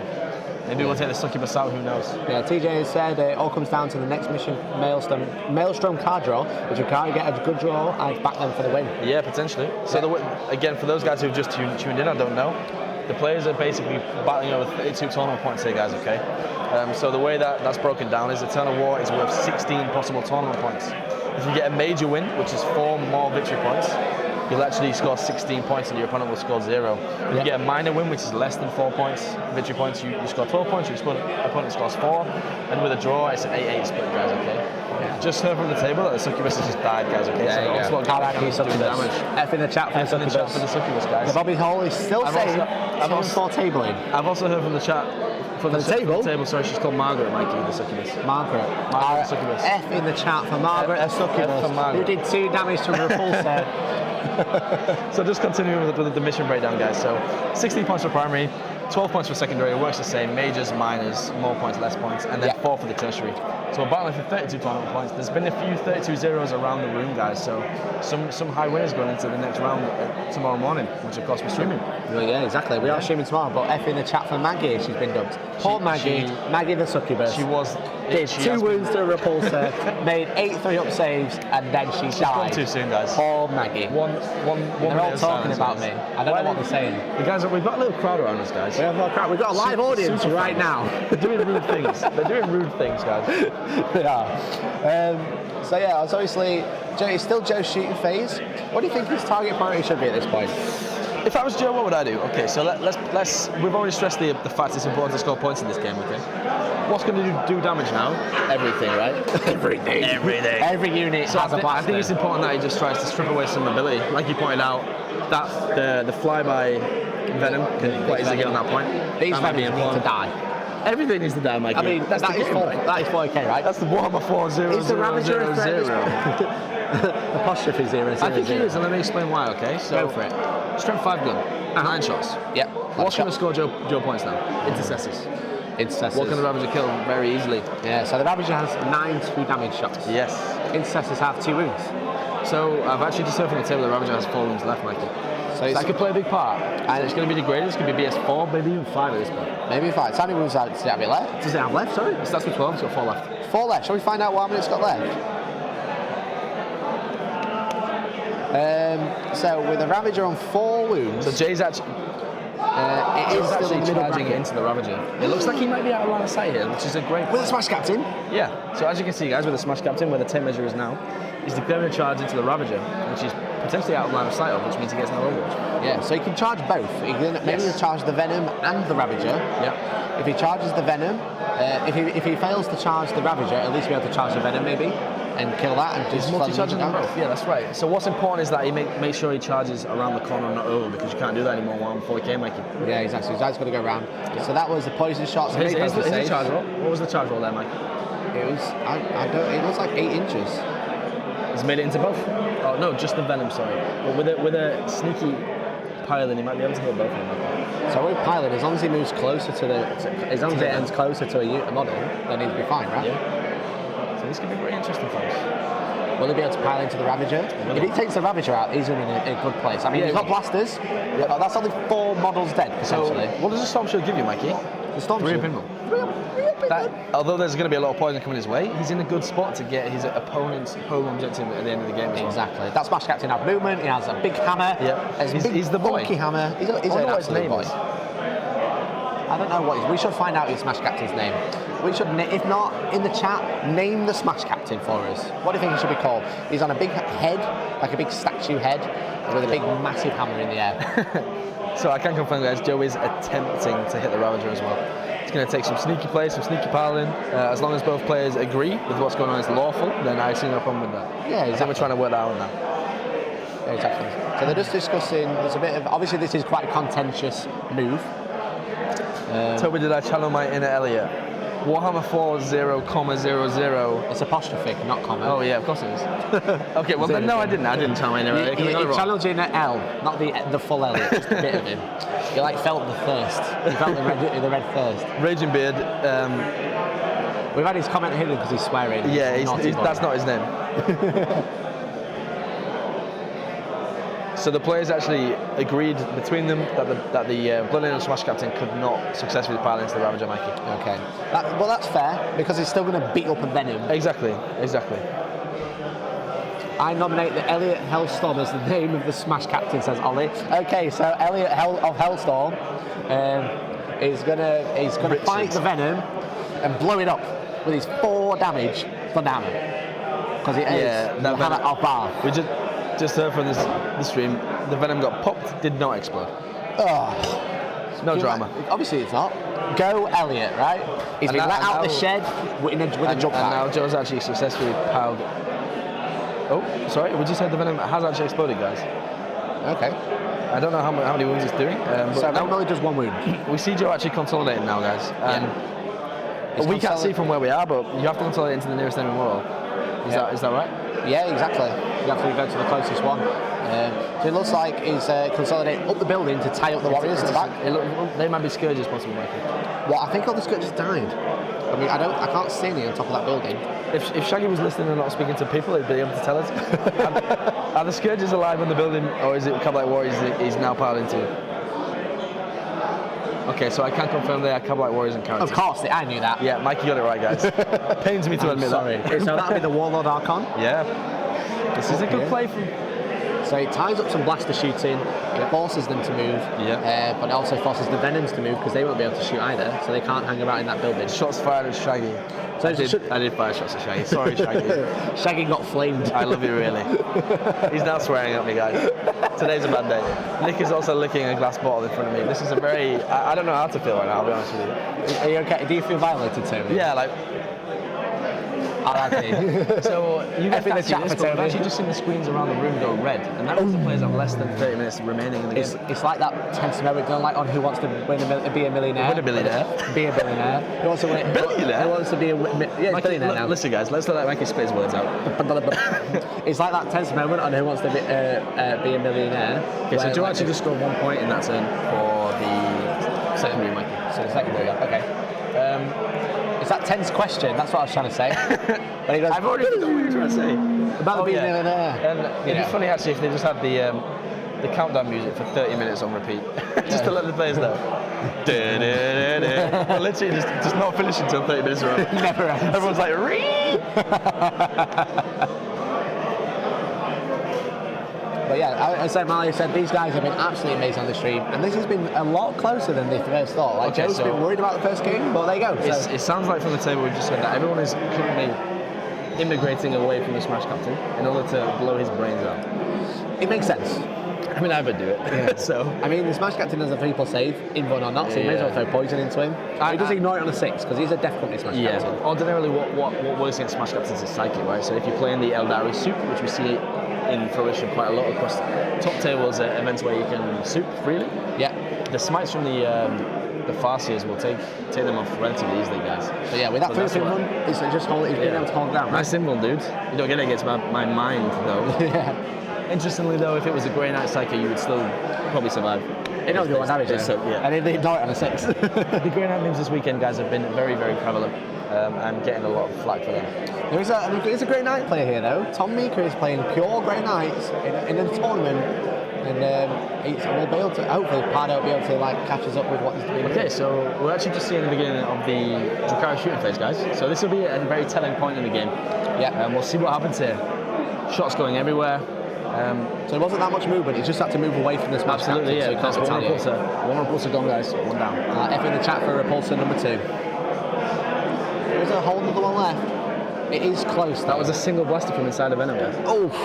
So now we see the value. We talked about this in the list, guys. Okay. Yeah. Very good. Yeah, it is good. The thing is though, like Joe is winning on points for the Maelstrom. Yeah. And I don't think. I think they are playing the new. If you're tabled, you don't automatically lose. No, but you do play the rest of the game out. Yes, it says you do. that at the start. I think it says that. And we have a rules pack in front of us, guys, and we're just checking now. You will play the rest of the game out. So in case of a table, mission 1 of 5, victory for primary, but continue to play until turn 5. Okay. Yeah. But then that'll mean Joe needs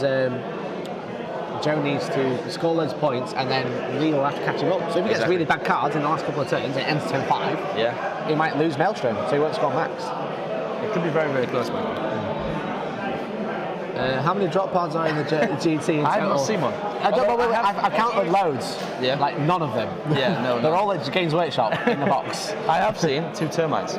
You have. How's your live stream? Two termites. That's doing pretty well, right? Yeah. The termites and their chaos. We currently have a drunk Mike Raza. We have a drunk Mike. We have a drunk man. Listen. Hello. Can I say hi to my mom? This is a very drunk Mike Raza we have here, guys. Sorry about the infiltration. Time to go, Mike. Go roll your cigarette over there. Point for Tyler Traders, and we have a drunk Alpha player. Tomorrow we will get a barrier with security guards to keep the drunkens away. Can you recommend a kebab shop, guys? Come on, Mike. Bless him. I actually played Mike in a battle call once. Someone take him up, guys. Someone take him up. He's had a lot to drink today. If you ever watched the Blood Ravens versus Night Lords battle report, that's Mike. He's very drunk right now. But he's having a great time. He's actually having a fantastic time. So. Is this a Depticon? No, this is better than a Depticon. This is better than a Depticon. This is the Gibraltar Grand Tournament. The Gibraltarcon. The Gibraltar what? Gibraltar Con. Yeah, it's a convention. Look how many people there are. There's 72 players fighting out to be the champion of the first Grand Tournament in Gibraltar. Bobby Halls, I think, actually just came up with the best name for a Smash Captain. Samuel Jackson. Amazing. Samuel Jackson getting gunned down by poison. Wow. Wow. Guys, we've killed the second repulsor. No. And it exploded. Oh my god. Oh my, that's 2 intercessors dead. Oh Jesus. Oh god, guys. Jesus. This is not looking good for the Blood Angels. That is a big blow. That is no more elephants on the board. I think the repulsor, Mikey, does D6 mortal wounds when it explodes. Holy crap. That is huge. So far from that explosion, he lost 2 intercessors, guys. That's 4 damage. That's a lot of damage. Sorry, I just took a swig from the old water there. But you know, Lee's like, oh, that's a free kill. It's free real estate. Free real estate. So that is. Wow. So the lieutenant took 2 wounds and the captain took 3, guys. So some damaged players, damaged characters here. We're about to go into Joe's turn. He looks a bit deflated now, honestly, at the table, guys. He's not in a strong position. No, he's not. No, he's not. So my prediction of the Blood Angels player winning, maybe going down the pot, and your prediction of the Drukhari will probably go through. So Well, I started This is a 1-0 to you. Yeah, it will. And I'm going to win that game. Throughout the weekend, we'll predict who wins, and we'll see who wins that game at the end. Yeah, you are correct. Within 6 inches, it does D6 mortal wounds. Nasty. It's tight. Pardo is making some explosion noises. He's doing great. He's also saying that Joe is a little bit upset. So Joe's not happy. Obviously, Shaggy has said Pardo is being an enter expletive here. So. He's been a oof. So there you go. So Bobby did say they get table 10-4. It's not looking good. Very nice for first place. Bobby, I would love that to happen, but that's not the point. So Joe currently has... Lee has actually just scored 1 more point for the Maelstrom of War mission as well, Mike. So he's on 4 points. But overwhelming firepower. So Joe finally currently has... definitely Ush. I'm not sure if you meant Ush. Is that an Irish thing? Or did you mean push for secondary? Definitely Oosh. Oosh. Oof.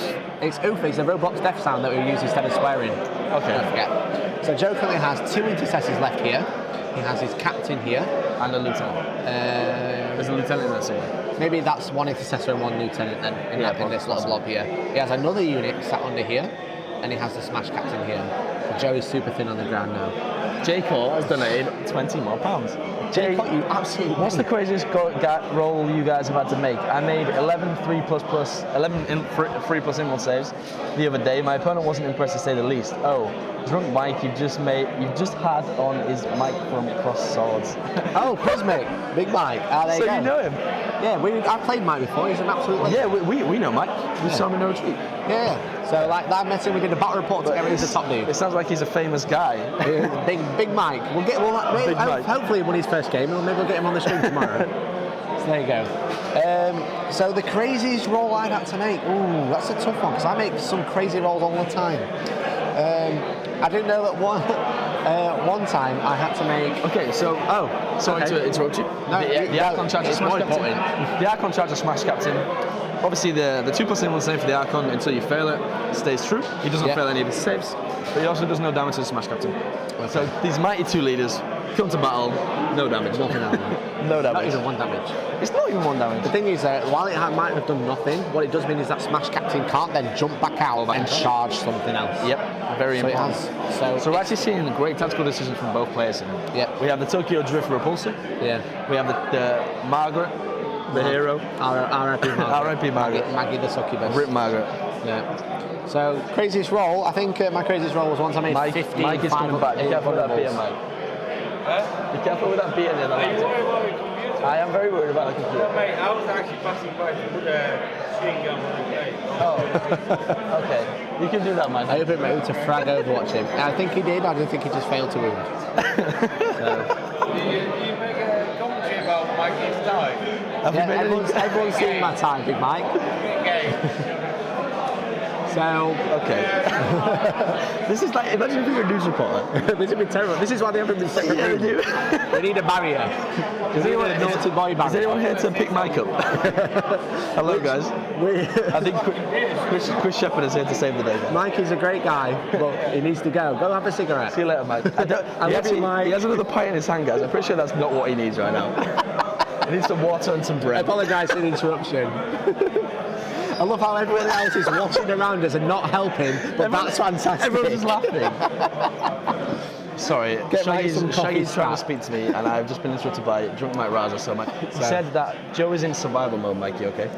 That doesn't look like survival mode. It looks like he's running out there, Shaggy. But he's running out here. That is the lieutenant and an intercessor, but he does have his smash captain. Yeah, so he's giving the Drukhari player something to chew at, okay? Yeah, so giving him an issue. Exactly. So what's happening here is he's giving him something to kill so he doesn't run after the smash captain and the lieutenant and the captain. Because he needs to kill these. He does. Because that's an intercessor and the lieutenant. Yeah. So the lieutenant is this one here. there are obviously 2 objectives that he could contest while the guys are still in the Venoms. But the Smash Captain is over here. Right? The Smash Captain is going to go for Lee's... He's going to go Smash? He's going to go smashing an objective in Lee's deployment zone. So he's not going to go Smash? He's going to go secure, so he's a secure captain? Yeah, he's safe captain. Safe as houses. Safe and secure. Safe as houses. I like that. Samuel Jackson is secure UL Jackson, I guess. But obviously, Joe does have this unit of intercessors here, so he's currently protecting his own objective and he's out of line of sight, which is perfect. Exactly where he needs to be. Get Mike some coffee stat. Yeah, exactly.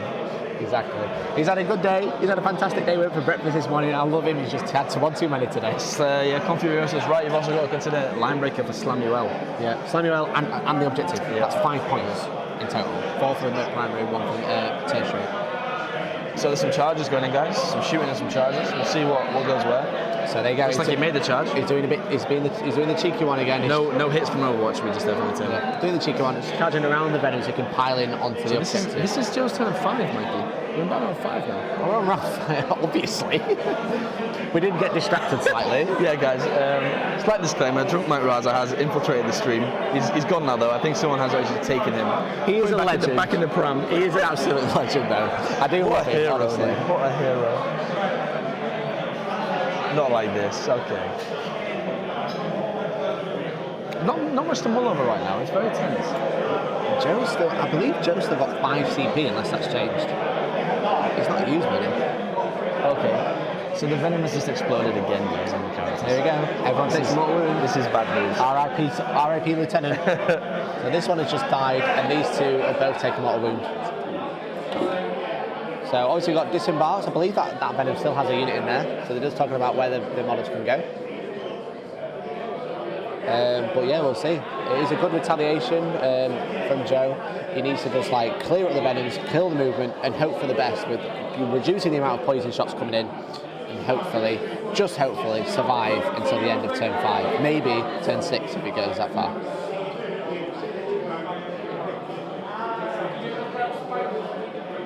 Neil has said, make him play game 2 early tomorrow morning online. That would be quite funny if he's off his face or hungover and having to play another game.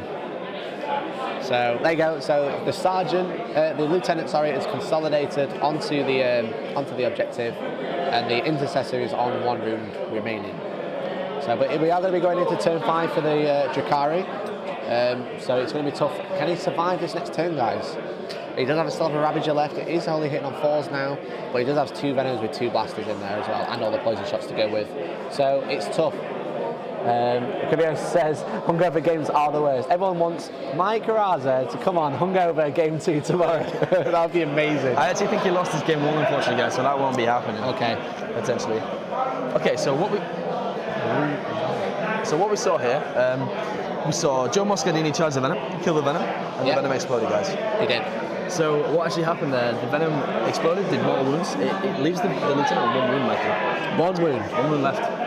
And also, funnily enough, when the Cabalite Warriors came out of that Venom, 2 1s were rolled. So that's 2 Cabalite Warriors. Ooh. You hate to see it. So there you go. So he does have 3 left in this unit. Obviously the blaster will still be there if he needs it, because it is ignoring armor saves and multiple damage gets rid of models, right? Oh, it looks like we have a water bottle on the table. We have a water bottle. Just to confirm again, Joe has actually scored 2 points this turn. Okay, so he's on 10. So he's on 10 for the Maelstrom. Looks like that's going to be sweet for the Maelstrom. So interestingly, even if he loses here, he gets 12 for a major victory for the Maelstrom making. Yeah. So best case currently, okay.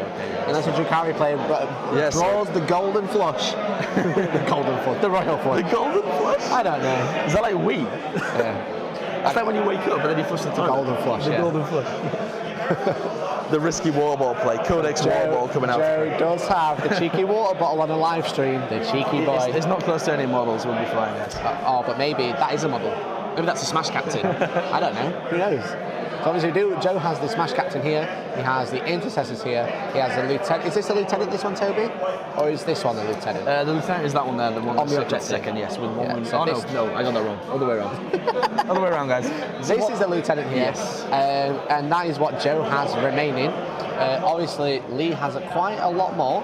Not quite as tough, but a lot more. He has a Ravager, he has a Venom, he has another Venom here, and he has A unit of warriors here jumping on that objective. A unit of warriors up here. So Henny not says, many don't units let Pardo see the water bottle on the table. In fact, he's very, very touchy about his battle mats. Jay Court said, I'll give you 50 quid if Mike's on the live tomorrow. Sadly, as funny as that would be, because he's lost his first game, then he won't be on the stream. So we're not going to have the top table on all the time, but we are going to have winning tables. Yeah. So as tasty as that £50 bribe is, sadly we're going to have to turn it down. We would much rather get £50 off you again for great streaming content. Yeah, for just being amazing. Yeah, being exactly, us and giving you the best coverage Gibraltar GT has ever seen. In Soviet Russia, Smash Captain plays you. But Bobby was wrong. He said turn 4 tabling. I see models on both sides of the board still. I mean, the Blood Angels are struggling. Yeah, the Lieutenant said the Blood Angels are struggling, but there's still models on the board, right? There's still models on the board. So it actually looks like we'll probably just have 2 captains alive at the end of this turn for the Drukhari guys. Yeah. So let's don't forget we've got a captain here. Is this the other captain? No, that's just an intercessor. Okay. He's dead now. He's dead now, Mikey. Okay. Well, we do have a unit of intercessors here. Okay, so we have 2 captains left, guys. Let's have a look briefly at where the Drukhari player is in terms of the Eternal War mission, Mikey, okay? Yeah. So we currently have 2 points. The game could end after this turn, okay? We currently have a big crowd looking at the table. I'm sure that'll be influencing the players. So we have 2 objectives in the middle that are being secured by the Drukhari player. That's 4 victory points. Yeah. And then we have 1 by the Blood Angel Smash Captain for 1 victory point. So that means a 3 victory point advantage, guys, okay? So we will not get the major from the Eternal War. But it's a win, but it's not major. It's not max points, right? Interestingly, Mikey, I'm not sure it would be a win. No? No, so the way it works, okay, so if he gets a minor for the primary, he's going to score 12 points, okay? Yeah. The Smash Captain has died, which will give him Slay the Warlord as well, potentially, guys. Oh no, he's only got the relic Smash Captain. Okay. So his Warlord is still alive. Okay, so let me just explain briefly, guys, okay? So if the game ends now, the Drukhari player will win a minor victory on the Eternal War, okay? Yeah, because it's between 1 and 3. So if you score by 1 point, you get a minor victory. There. Yeah, so 4. He doesn't have 4 or more victory points. Yeah, so you want to get a major point. Yeah, so we get 12 victory points, 12 tournament points rather for the primary. Joe would get 12 for the Maelstrom if the game ends now, because he's still for a major. And Joe would actually win the tertiary. He would currently. That would give him the big win. There's no line breaker here. There's no Slay the Warlord yet for the Drukhari player, and there was no first blood. And it could end this turn. So if the game ends now, guys, Joe Muscadini will probably win. He'll win against the Drukhari, the ultimate foe of Warhammer 40K. Yeah, interesting. Joe has the Primaris captain under here. So there's the handshake, guys. Oh my God, that is the end of the game. That is the end of the game. It looks like Joe has actually won that one. We'll see, guys. I'll go and confront. You're going to go find out. So there you go. So obviously Joe still has the Primaris captain sat under here. He has the intercessors here holding his objective. So that's 1 point for Joe, 2 for Lee. So because Lee has these 2, which means he wins that by 1 point, 2 points, sorry. So he'll score a minor victory for the primary. But Joe has got a major victory for the Maelstrom, which is going to give him 12 tournament points. So they're both on 12, but it looks like Joe has just won the tertiary mission by 1 point for first strike. So first strike has actually cost Lee the actual win of the game, or even a draw. So had he drawn that, they both would have got 2 points, which would have been another draw. But there you go. The Blood Angels player, the 3 repulsors, has actually won the game. Absolutely crazy. Toby's going to get a full rundown, full catch-up for what's happened, and then we're going to chat to you guys and tell you I think. But that was crazy. What a game for round 1. So how do you guys feel? Did you think that was going to happen? I didn't think. I kind of like I was like Blood Angels going to win, but then when he lost the repulsors, that was it. I was like, he's done. He's absolutely done. Toby's going to come back, and we're going to talk to you about how that went. Is Toby ready? He's nearly ready. He's putting the mic on. He's moving in. He's unmuting it, and we're back. Guys, the mic is on. Okay, so what we didn't see, Mikey, if you just want to go back to the table. Okay, let's go back to the table. Bye, guys. Bye. So up here, in the top right-hand corner, that's actually an Archon holding an objective. So that's going to give... Whereabouts? No. So this one? Just that tiny little bit there, Mikey. Okay. Oh, there. So that's where his objective is, okay? Okay. You didn't know that. Incorrect information from the table, okay? So that's going to net him the major for the primary, okay? So he's going to score 16 points. Oh, no. So that's going to be 16-0, okay? Yeah. Joe Muscadini is 3 points ahead. 3 points ahead, okay? For the Maelstrom. For the Maelstrom, and I'm not sure if that gives him a major. Let's find out. 50% more. Okay, so no, that will give So him he a gives minor. minor. So that's 9. So that's Joe. going to be 9 to Joe This isn't a Blood Angels win. and 3. No, it's not. So it's 9 to Joe and 3 to Drukhari. But then the Blood Angels player wins the tertiary. Yeah. With a major. Okay, so it's 19 points for the Drukhari player and 13 points. Yeah, that's right. Yeah, 19-13.